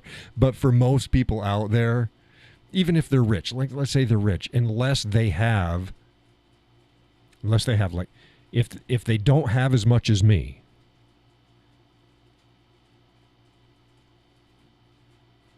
spend the $150 on 5 to 7 bottles of whiskey. And they'll never stop talking about you. You'll forget that 1 bottle. Everybody forgets that 1 bottle. They don't forget the time where their buddy drops off 5 to 7 bottles of whiskey. Come on.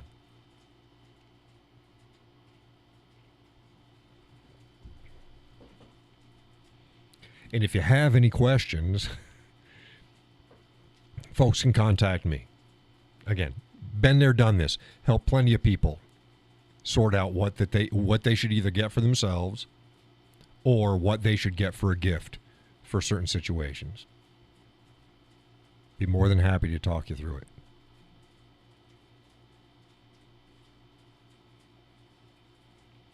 Part of the problem is them not knowing who they're buying. I mean, they know the person, but they don't know what they like and don't like. If that's the case, if you can talk to their spouse, if you're buying for a girl or you're buying for a guy, it doesn't matter. Spouse, boyfriend, girlfriend, somebody who knows them intimately and knows what they drink, ask them. And then say, shh, don't talk to them about this. And then let me know what they normally drink. I can tell you what direction they're going to go in. Judy says, right, I'd love to get 5 bottles. Yeah, it's a no-brainer. People don't think about that. It's like, I want to impress them. Here's $150, or this is a $200 bottle of whiskey. No, shit, $200. You're going to spend $200 on me for whiskey? Let me tell you. I'm going to give you a list that you're probably going to get your $200. Like, let's see, $200.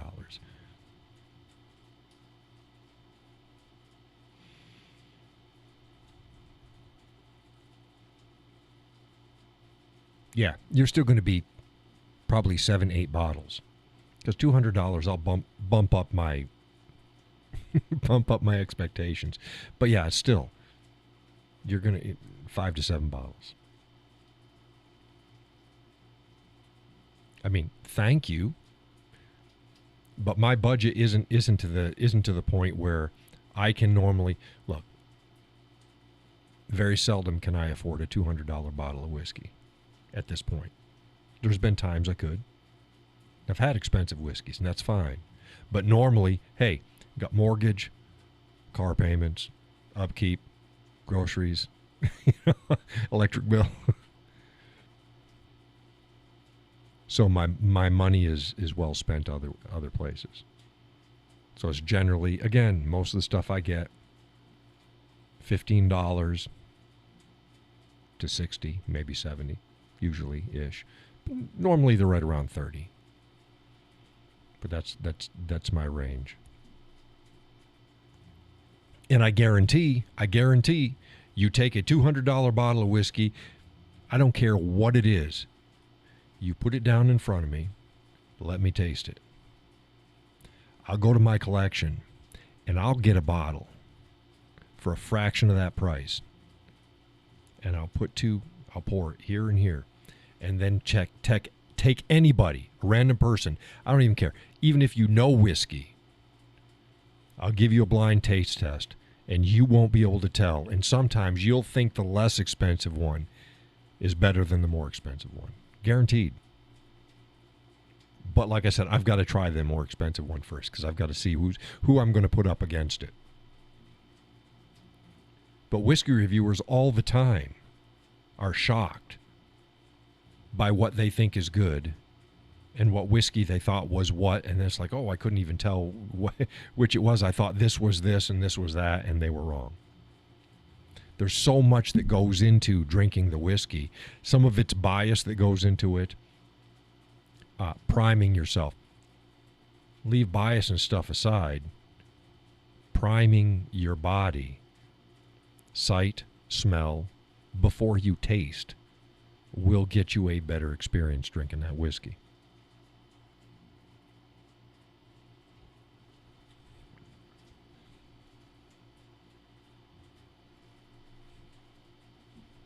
So, yeah. I think. Hey, how about I throw out some horses? Just kidding. Horses was the last show. This show started out with canoeing, then went to whiskey. For the folks that may this may be their first show, or they might come in later and listen, and this may be their first show, but they're not listening to it live. We don't normally talk about whiskey. The show is whatever happens to be talked about. What if somebody has an interest, if somebody has this question or what have you. We'll talk about damn near anything.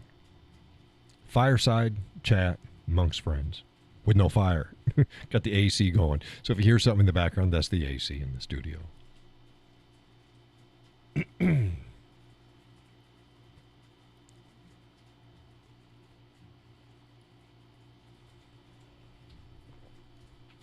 Yeah, but the paddle worked great.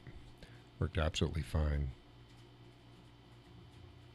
I don't know what kind of a review. I'm going to mention it as often as I can when it's appropriate. But, yeah, Fischel did a good job. Did exactly what it was supposed to do. If it was custom made for me, I mean, this was a custom paddle, but I went with their longest, which is a 66 inch. And it's 33 handle, 33 blade.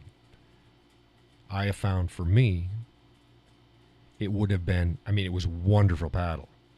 Would have been spot on if instead of a 33 inch handle shaft on it, it was like add 3 to 4 inches to it. It would have been spot on just by the way I grip a paddle.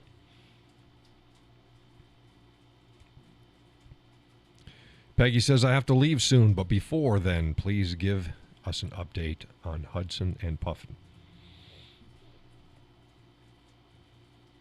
Puffin's Puffin. There's no news on Puffin. He's not doing anything crazy. It's been really hot, so he's been extremely lazy. He finds himself a cool spot, and he stays there. He's no fool. Hudson's doing great. His nose is looking better. He had a looked like a growth that was coming out of a split on his nose, but like I said, the split might have just not healed right, being that in the wintertime he liked to stick his face in the heater, so his nose would get all cracked and everything. He's like, silly boy. Other than that, he's doing fine. I thought he might be getting a little thinner, but he's looking okay. Has typical fat balls. What do you call them? Fat balls. They look like tumors, fatty tumors. You know, dogs get those.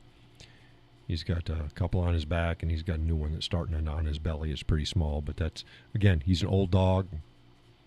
Been there, done that. You know, as long as they stay mobile and there's no discomfort, then let them be. Do they like the chickens? The cat's an indoor cat, so Puffin has no idea. Hudson doesn't care, doesn't like him nor dislike him. He goes out back, and the chickens aren't back in the back, and he's got his fenced-in area. And when he's out front, he's always on the porch with us, so he's not even by the chickens. He's been down there a couple times, but yeah, pretty indifferent. Peggy says, "Thank you. You're welcome. You're welcome." I should. I tell you what, Peggy, I will get out my camera in the next couple days, and I will take new shots of both Puffin and Hudson, and I'll put them up on my Facebook page for you.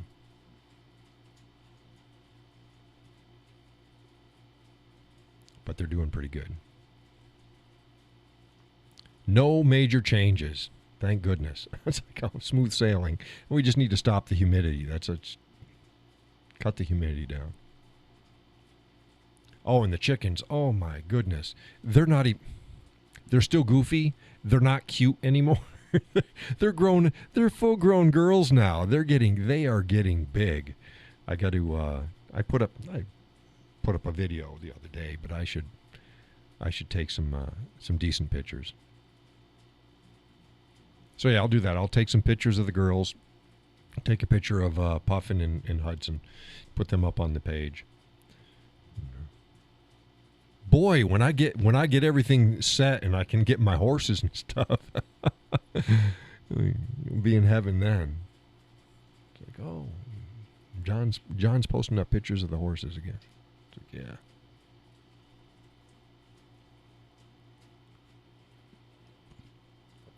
Judy says that her dog loved playing with the chickens. Yeah, I'm not. Hudson isn't in. They're not free range, so. And he doesn't go in the coop.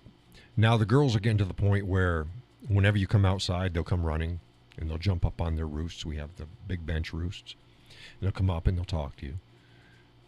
They like me reaching in the morning and before I go to bed, and I'll pet them.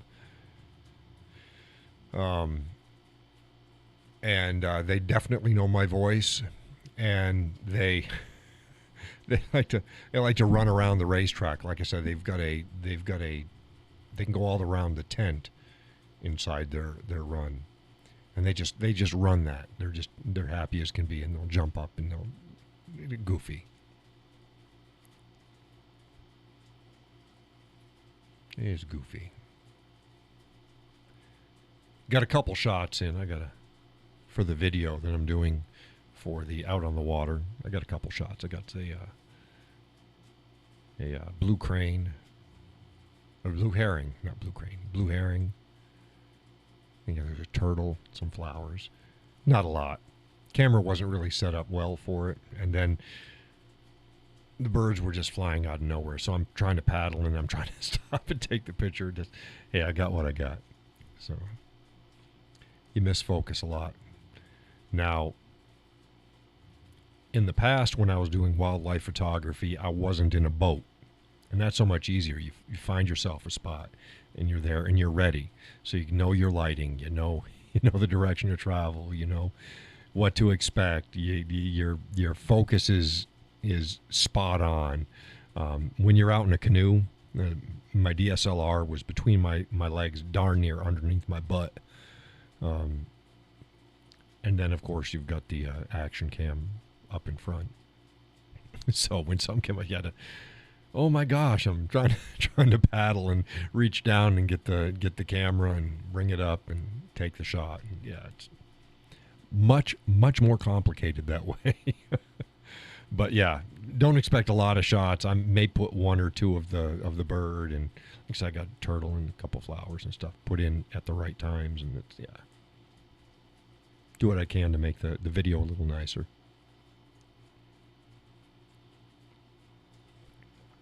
I could really use a couple more action cams though. So if somebody's got an old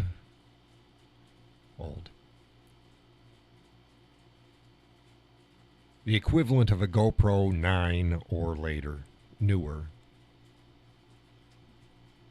that they would like to donate, right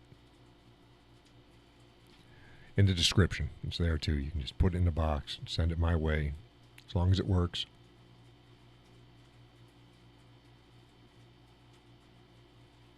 The more the merrier.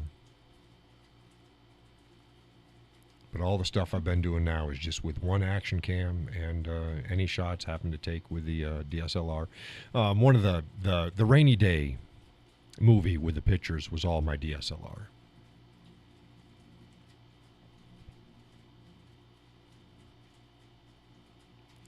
The meeting has ended after 40 minutes of idle time. Oh.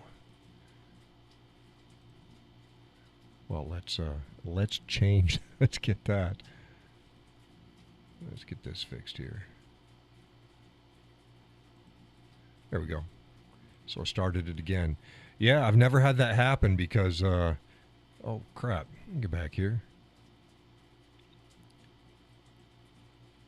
Because there's usually folks talking in the Zoom room. Yeah, there's usually folks talking. If you are in New Hampshire and you like canoeing, I don't race. I don't do whitewater. Just a nice, leisurely adventure and paddle. Something to clear the mind.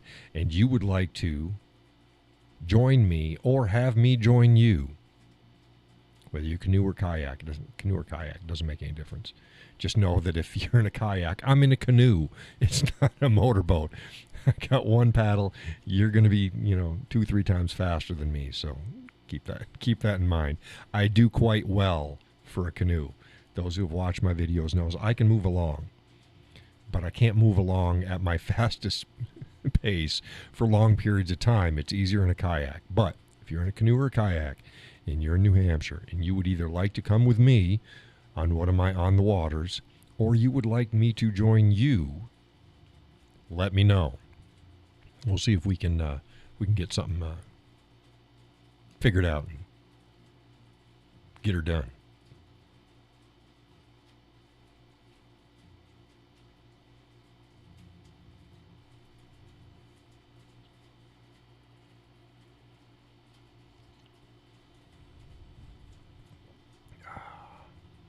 Oh yeah.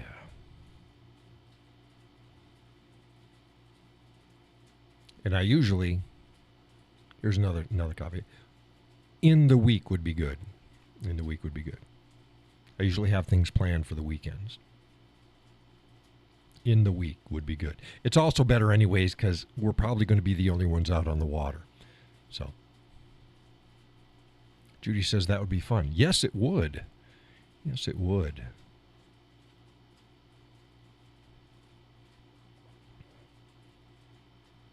Yeah. So let people know. Hey, you like canoeing? And go ahead and check out my other videos. I've got one up. The next one will be coming up tomorrow. It'll be on Facebook, maybe on YouTube as well. But it goes on Facebook first, since that's where most people follow my content. And then I'll put it up on YouTube and Rumble. On Facebook, I am the Whiskey Cowboy _official. I'm the only Whiskey Cowboy. It's when they started their whole crap.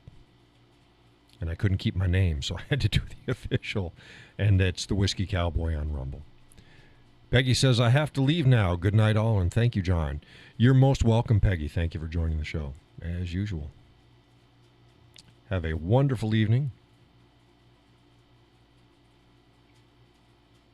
I'm sure people are going to really like this next video. The first video was good. Video was good, but the weather really sucked.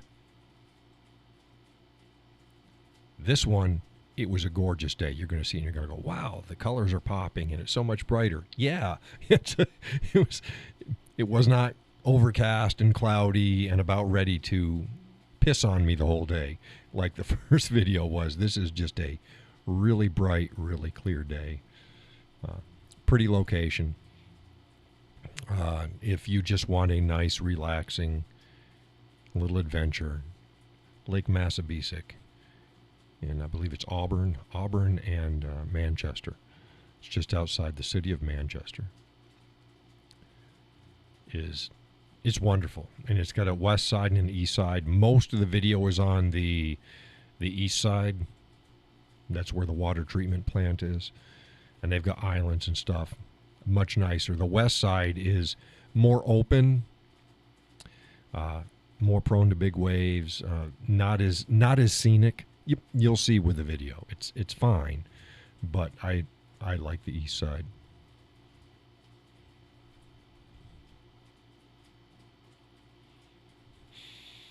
Oh, I smell onions. Somebody must be warming something up. It smells like onions. Could be onions, or it could be teriyaki noodles or something too. I have no idea. Whatever it is, it smells absolutely delicious. So I'll find out after the show ends. It's like, hey, what you making? Well, let's see what time it is. It is 10:08. We went 2 hours. Not sure if Gus was listening tonight or not. Gus and Sally. Wouldn't surprise me. It does surprise me if he was. He didn't at least type something up and say, hey. But I'll find out what was up. Oh. But didn't he have, today's Thursday, right? I think Gus, it was either Wednesday or Thursday. Gus was saying that they had to do all their paperwork and get everything set up for their new trailer to be delivered, right?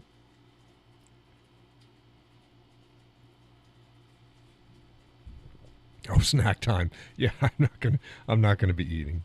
I'm not gonna be eating. But yeah, so that might be the deal. I have no idea.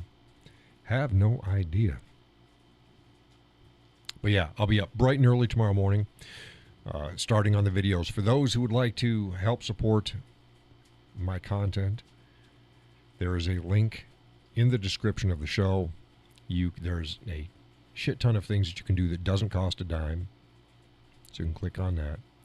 And you can donate financially, either a single donation or set up a monthly donation, which can be for any amount that you like and can be canceled at any time.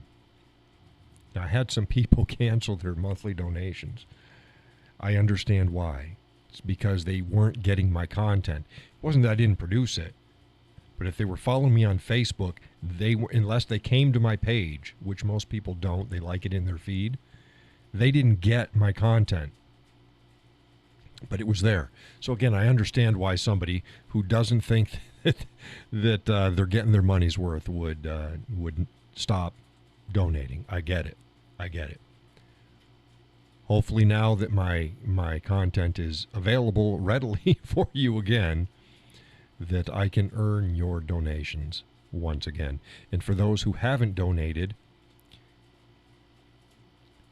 the donations do not pay my bills. I've said this many times. They're not paying my mortgage. They're not buying my whiskey.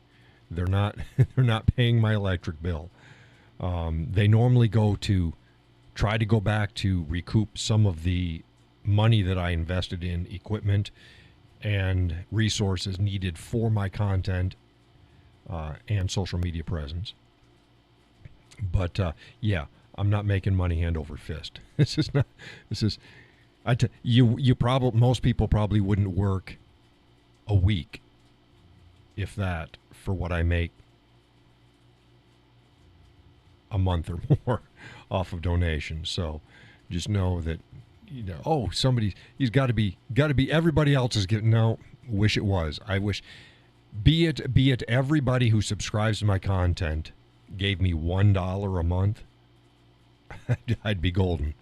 But that doesn't happen. So if that's I understand things are tight for people, whatever. There's all the other ways that you can help support the content. However, if it's not, please consider, if you've gotten value off of my content, either this show or elsewhere online, please consider a donation or send me something. Send me a gift. Send me a t-shirt. Send me a ball cap. I don't care. It's fun to see what people are going to send. Keep it fun. Keep it flowing. Judy says, I believe so. I'm excited for them. Oh, the trailer? Yeah.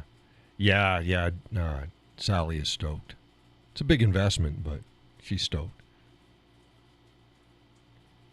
Happy for them. Boy, they got a lot of work done today. They got the new roofs on their barn and on their house, and it's like maybe they won the lottery. No, they didn't. Just sound financial planning. Somebody was asked online, if you were to win the lottery, what's the first thing you would do? And I'm like, I'd keep my mouth shut. Oh my goodness. Yeah, stop it. I always hate it. Oh, there's a new there's a new billionaire in California. It's like, yeah, because the winning ticket said $1 billion. Anybody that knows anything about the lottery knows that even the best case scenario, they're not getting $1 billion. If they get the annuity, that's paid out over 20 plus years, 20 years plus. I'd have to look into the exact one. So they're not going to be a billionaire. Certainly not for a long time. Number two, if they get the lump sum, Fred says 30. Yeah, it sounds right. 30. But yeah, they're not gonna if they get the lump sum, they're gonna take a slice off the top. So it's probably, I didn't check. If it's $1 billion, they probably say that the lump sum would be $750 million. We'll just say. And then they get, then Uncle Sam, be it state, and California probably takes more. Some states take less. Some states take none. So that's all going to differ. But they're from California, so California's going to take a slice. The federal government's going to take a slice. So it's like, yeah, they're not a billionaire. Yeah. Fred says less than 600 million. Yeah, I'd have to see. I don't know what it is. My guess would be somewhere between 7 and 8. But just judging from what everything else was, and I'm not doubting. I'm just saying what I've just off the top of my head. But your lesson. Oh, when all's said and done, 600. Yeah. Yes. I get what you're saying now. Yeah, after all is said and done, best case scenario. Single payment, 5 to 600 million, maybe 5 to 600 million. Fred says mega is 7. Yeah. Stop that. Shh. I bounce back and forth. Stop telling people that. Yeah. So again, you go 720 million cash, which is what the Mega Millions is right now. Not mega bucks. There's a difference, not mega bucks, mega millions. 720. Cash value is 369. So if you go 369, you're going to walk away with, well, if it's 370, you're probably going to end up with around 200 million, maybe.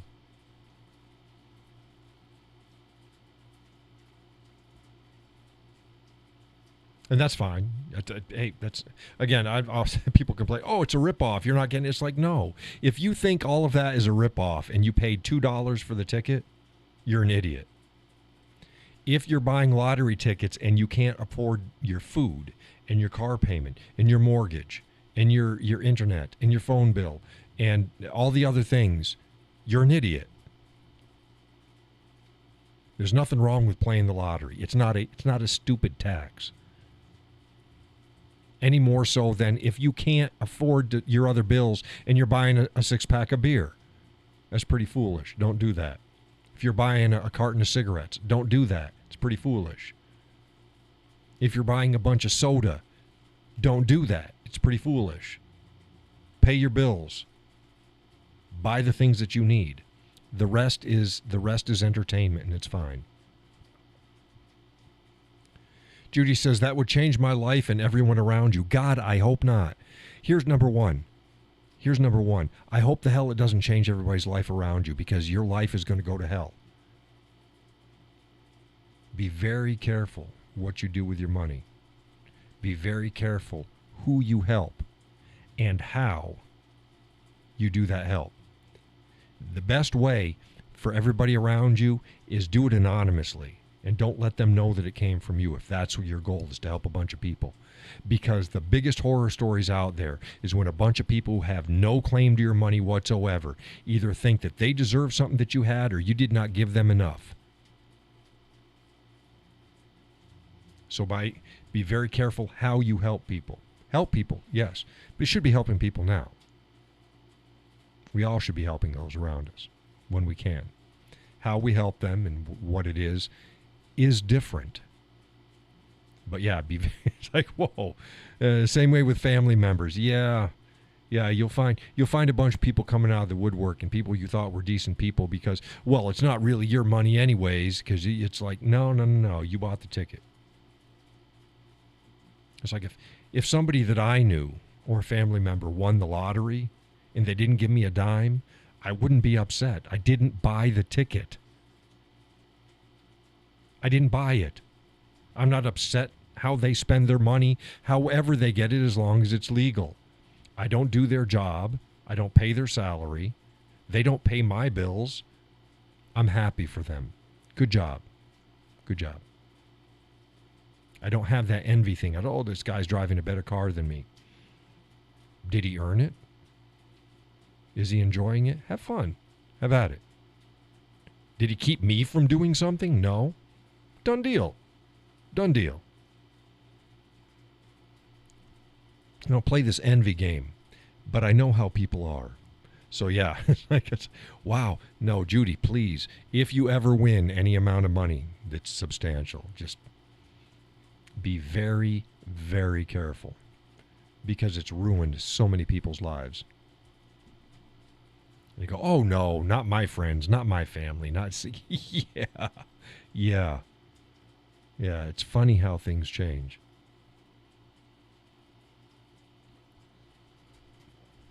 So it'd be like, okay, find out where they got their car from. Pay off their car anonymously.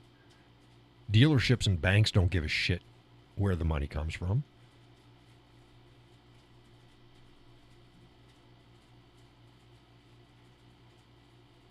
Do things like that.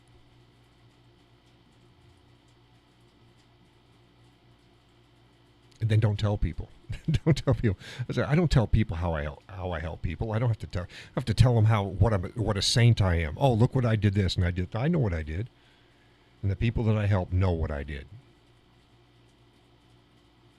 I meant kids and grandkids. That's a lot of money to keep myself. Yeah, but again, even then, be very careful how you do that. No, I fully get it. I fully get it. And tell them to shut their mouths. Shut your mouth. Don't tell anybody. You don't need this crap. But yeah, there's just so much you can use.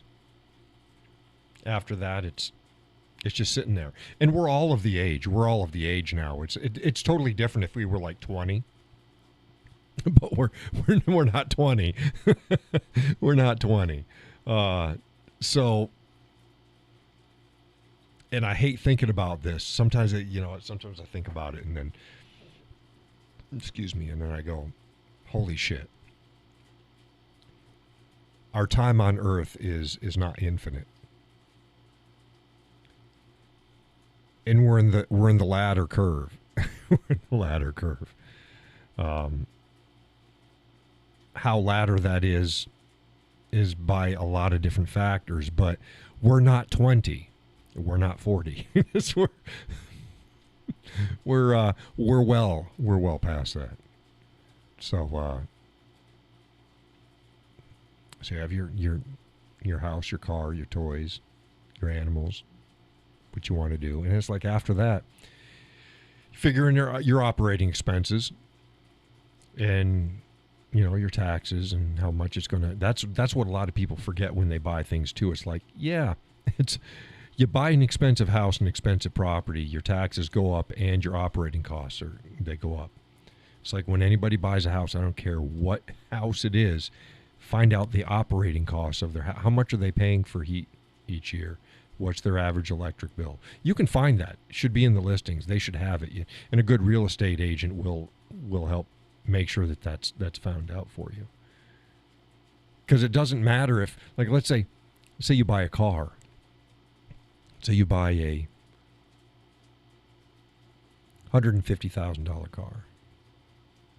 And trust me, that's not much for car.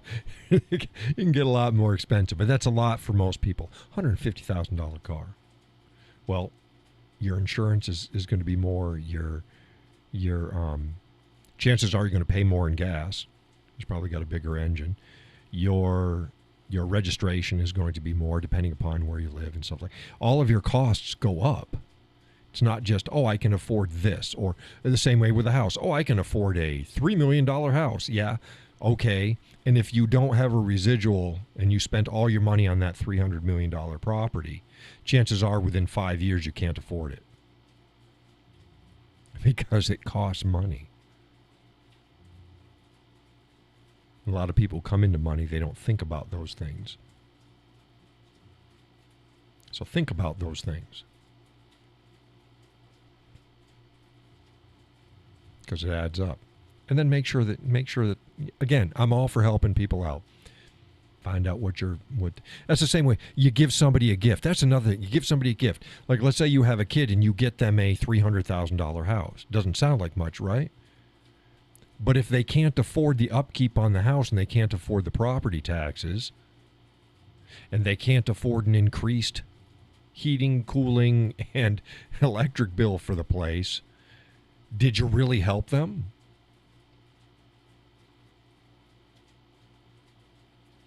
That's why a lot of people lose their houses. They think I can afford X amount of money on a house, and they put the money in and they buy the house, and then within 5 years they figure out, oh shit. So I tell people, if you think you can afford a $350,000 house, you probably can afford $150,000, maybe $200,000 house, maybe. In reality, without screwing yourself. You can't afford what you think. Oh, the numbers add up. Yeah, they add up now. But they stop adding up pretty damn quick once you sign that mortgage payment and or mortgage contract, and then, like I said, 3 to 5 years later, you can't afford your house. All it takes is 2 major things in your house to go wrong, and most people are screwed because they bought too much house. We see the same thing with cars. You're buying a car, you can afford the car. Okay, how much does it cost to repair that car? Cars are not cars are not cars. Find out any issues with that particular vehicle and its service and maintenance costs. If you need, I always joke, if there's a car out there, like we had a Durango, back quite a while ago. Loved it. But there's like 2 or 3 variants for a lot of these things. And we always get the one that's the most expensive, given what it is, and has the most expensive parts to fix. It's like, oh my goodness. So things matter. Look into it.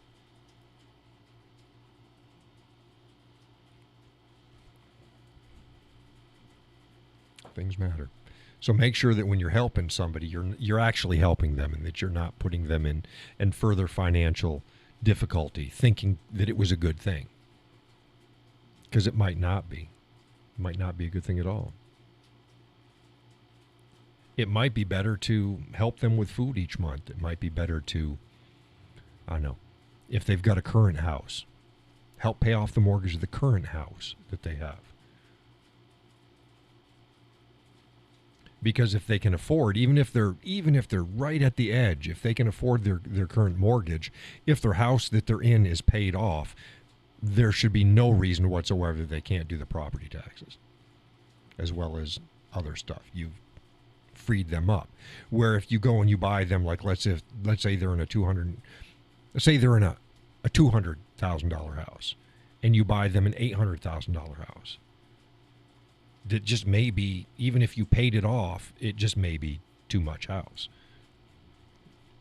For all the reasons that I get. It might be too big, be more heating, cooling, property taxes, repair. Just they might not be able to afford it.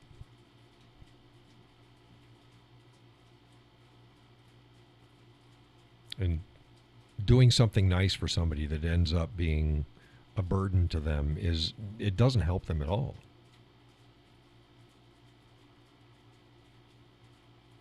Again, they got a car, pay it off. Don't have to get a new car. Pay off the car that they're paying on now. Can you imagine how, if you have the average person in their budget, can you imagine their car payment being gone? Well, that's $200 to $300 a month. Easy. Back into their budget. And then if they're in a state that requires full insurance bumper to bumper while they're still paying on it, well, after you've paid it off, they can go down to liability alone. That's more money in their pocket. Little things make big differences. Sometimes big things are big headaches.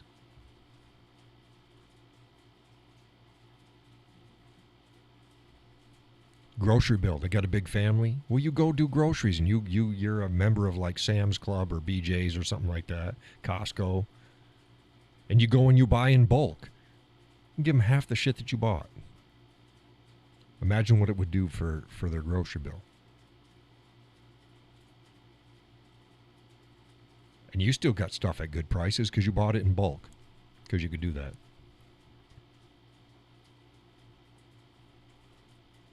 It's little things.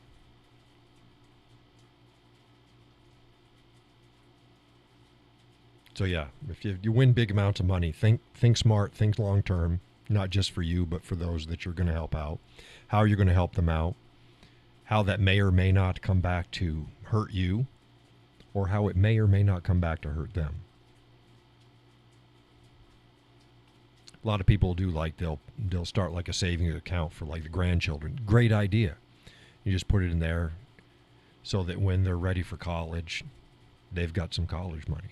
It's a wonderful idea. Doesn't affect their life now. They're not drawing upon it. And then by the time they're old enough to use it, the issue that you gave it to them isn't an issue anymore, because it'd either be old news or irrelevant news by that time. So again, it doesn't come back to bite you.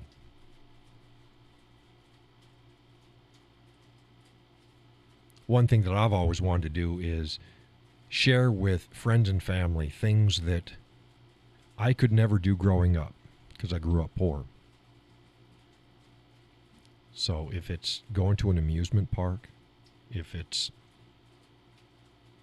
going to a restaurant that there's no way that you'd ever be able to eat there. Going camping. Those things. They don't sound like much, but if you can share that.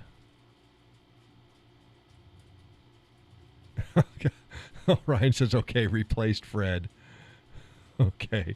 Yeah, see, I know that name. I didn't know the other name. I know Orion.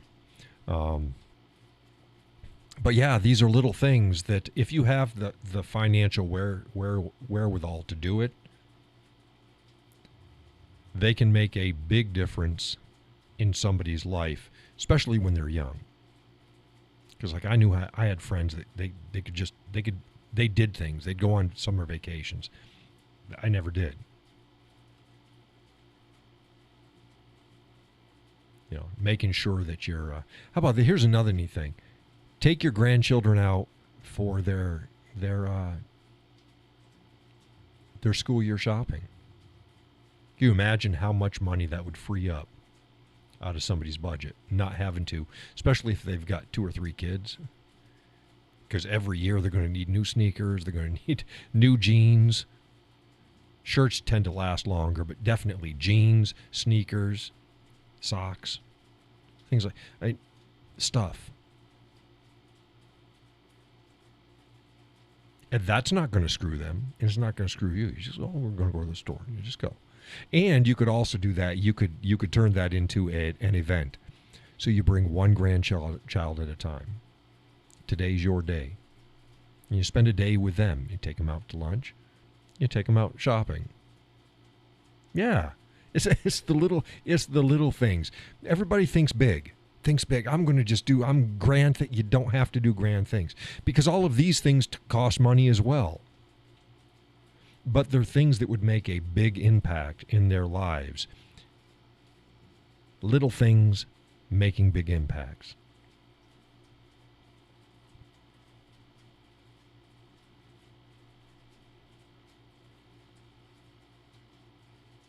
Now, I know if I had a bunch of toys, I'd like I did right now. I got a canoe. I'm going to be out. You want to go canoeing with me?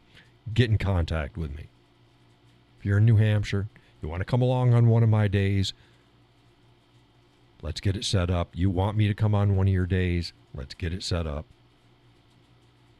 I don't mind being alone. It's quiet time for me. I don't mind.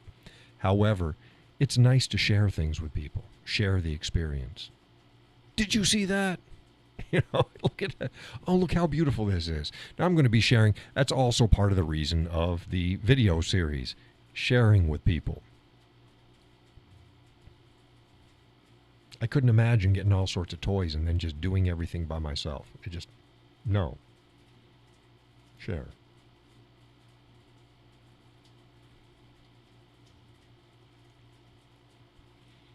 But yes, if you look into it, look at the horror stories that people, after they win the lottery, they think that they're doing good things and they screw up their lives and they screw up the lives of people around them, and they have nothing but trouble and hell from jackwagons that you never knew. You never knew were jackwagons. Well, because they weren't thinking about you. Now they're thinking about you, and they're thinking about themselves. Find out how greedy and spiteful people are when you get something that they think that you didn't deserve and they want it.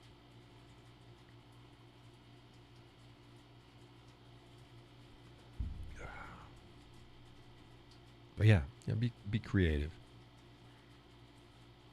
It's the same thing. I'm sure you've read my, I have a quarter, I'm the richest man in the world. Right up. Same idea. Little things can make a big difference. And for folks that have not read that write-up, go to my Facebook page. Use the search. It's the three dots over to the right-hand side of the page. Click on them, search, and then type in I have a quarter. Should be it. Let's even find out whether or not that comes up. Okay, I'm going to go and hit it here, search. Okay. I have a quarter. Yes. It's called The Richest Man on Earth.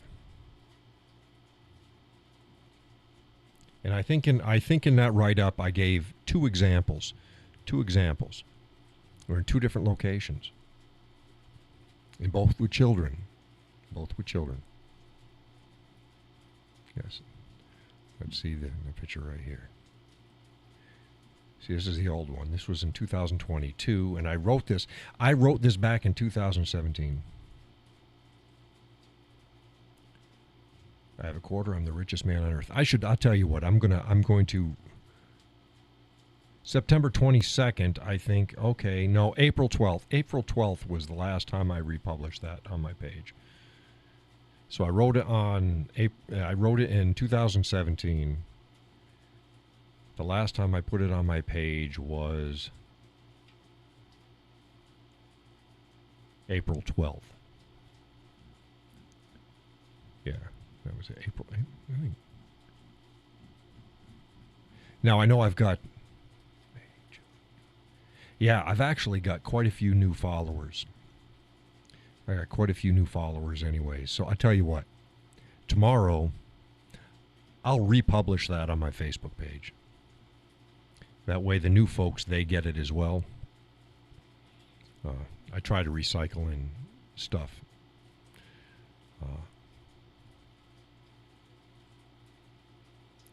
I wrote another one that people should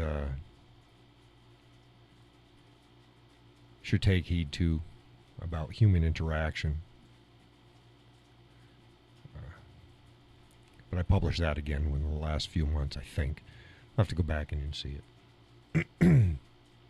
Yes, not everything that I post about is political in nature. That's why I'm a social and political commentator. And try to, the same way with old news stories, it wasn't just the news. I used the news and the event as a springboard for the issues behind it. See, everybody chases the issue. Stop chasing the issue. Solve the problem. Stop chasing the issue. Media and politicians make a living not addressing problems, but chasing issues. Because if they solve the problems, their platform is gone. They have no real vested interest in making things better. They have a vested interest in talking about it and telling you how bad things are and what they're going to do for you. We then look to see how many actually follow through and things get corrected. And most of the time it's like, yeah, it's not.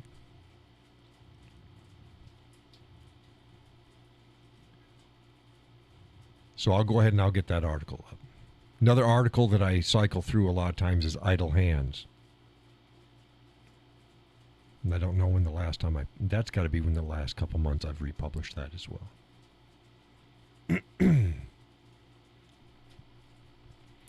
But on that same note about vested interest, I've said this about other political commentators and talking heads out there that rile people up. They're chasing issues as well. They might talk about some underlying causes, but most of the time it's just to stir people up. That's not my intent. My intent is never to stir people up. Well, sometimes I'll needle them, but it's let's deal with the problems, which is why so many times it's like, oh my God, this has happened. Did you hear about this? And you go, yeah, it's bullshit. It's a non-issue. It's a non-issue. We all have limited time, limited resources. And by resources, that also means your emotions, your energies, what you're going to do about things. You got to pick and choose. Put them on a scale. Let's deal with the important stuff.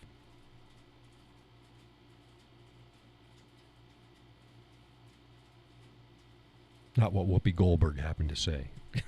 Who cares? Unless it's directly related to something that matters. She walked off The View the other day because some star they were talking about not wanting people who paid tickets to take selfies in front of her stage and everything. It's like, God, Jesus, I don't care about that, and I don't care about what Whoopi had to think about it that she walked off stage. So I posted up. I could not care any less about this matter. Not on my page, but another page. Somebody's like, well, then why did you post? I posted so that there was people in favor of it and against it. There's a third thing. Don't give a shit. And more people needed to hear that. Don't give a shit. This is all minutia. Judy says there's so much bullshit out there right now, it gives her a headache. Yeah. And you gotta sort through it. You just gotta, what's important. And I try to, the content that I put out there, I try to not, if I post something that you've seen everybody else post, there's usually a spin to it. And I give a little different view. But I try to also post stuff that you may not be seeing everywhere. And one thing that you're not seeing generally from most of the conservative commentators out there is just general people stuff, issues, not situations, issues. Now there's some out there. Matt Walsh does issues. There's a few others, but those are big fishes. I could only aspire to have that big of a voice. I don't. I don't have a voice like that. But I try to deal with issues, not situations. Deal with situations, you're never going to fix anything. So, yeah. So I try to offer something a little bit different. Like this, there's not a lot of commentators out there that have just an open fireside chat thing. They do have call-in shows and stuff, but the ones that I've seen, they're not run like this. This is kind of a new beast. And it's open to everybody. I don't care what your religious, sexual, political orientation. I don't care. I have my content on my page, and this is just people. This is general stuff. It's people. It had to start. So I'd love to have folks on the left join the live stream and just talk, because we talk about things. That's what most people's lives are. Most people's lives are what we talk about. Judy says, I wish you did. People could get a lot of good from your knowledge. Well, okay, yeah, I get it.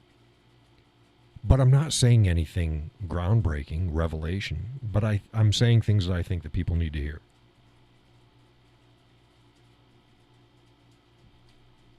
It is what it is. And this show, the live stream, is just life. It's just life. And that's where most of us live. Most people don't live on the internet. They don't live in scream chambers and on Twitter, and they don't live there.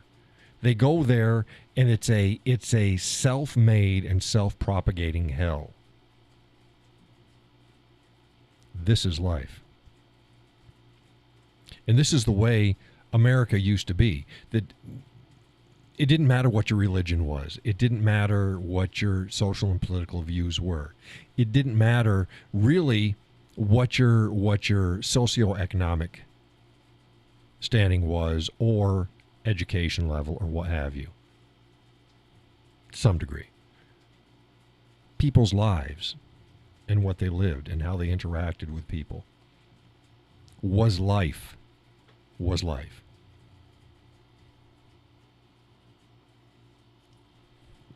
And that's what the Whiskey Cowboy Live is. It's life. Judy says, you break it down, and I love getting away from hell we're living. Yeah, and coming here. Yeah, it's different. I told people on my page, it's like, yeah, it's if you're expecting 2+ hours of just video and talking, verbal content of what you get on my Facebook page, that's not what the show is. The show's life. Show is just people interacting, talking about all sorts of things. We talk, again, most of our shows, horses, whiskey, what the hell is political? Right, left, center, doesn't matter. Cars, history of areas, geography, weather, what's happening with the animals, what's happening with kids, what's happening with families. It's life. It's life. That's what the Whiskey Cowboy Live is. Yeah, I have bullet points. I start out with social or political commentary. Yeah. Okay. But after that, we move on. Try to get some laughs in. Learn something new. Again, I learned something new. Excuse me. And if I don't know, we'll look it up. If it doesn't sound right, it doesn't sound right. Let's check into that.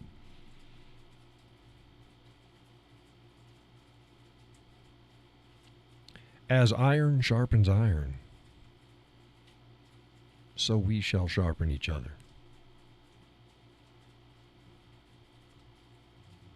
And hopefully come out the other side much better people. And that's what our nation needs. Much better people.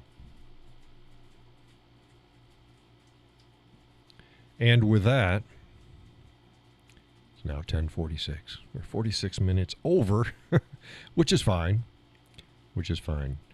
I'll be up bright and early starting work, putting out more content. Again, those who would like to help the content, there's information underneath the show. Everything is greatly appreciated. Next show is Sunday. Oh, you like that? Which one? Iron sharpening iron or coming out the other side better people? All of it's good. Iron sharpening iron, it's a Bible verse. So nothing new there. That's why when people, everybody's got to get along, and that person in your group that's a little bit more, and I've experienced this in the past with churches, you're aggressive and you just don't agree with everything. It's like, yeah, I'm not supposed to. As iron sharpens iron, we are to sharpen each other. It's a commandment. It's a necessity. But Sunday, next show. Hopefully tomorrow afternoon, early afternoon. Hopefully I'll have the video up online and let folks know. I will republish the Richest Man on Earth article for folks. And I'll see you around. Again, thank you everybody who has joined the show. And hopefully we can get the other longtime regulars to jump over as well. But again, I will see you online. God bless. Take care.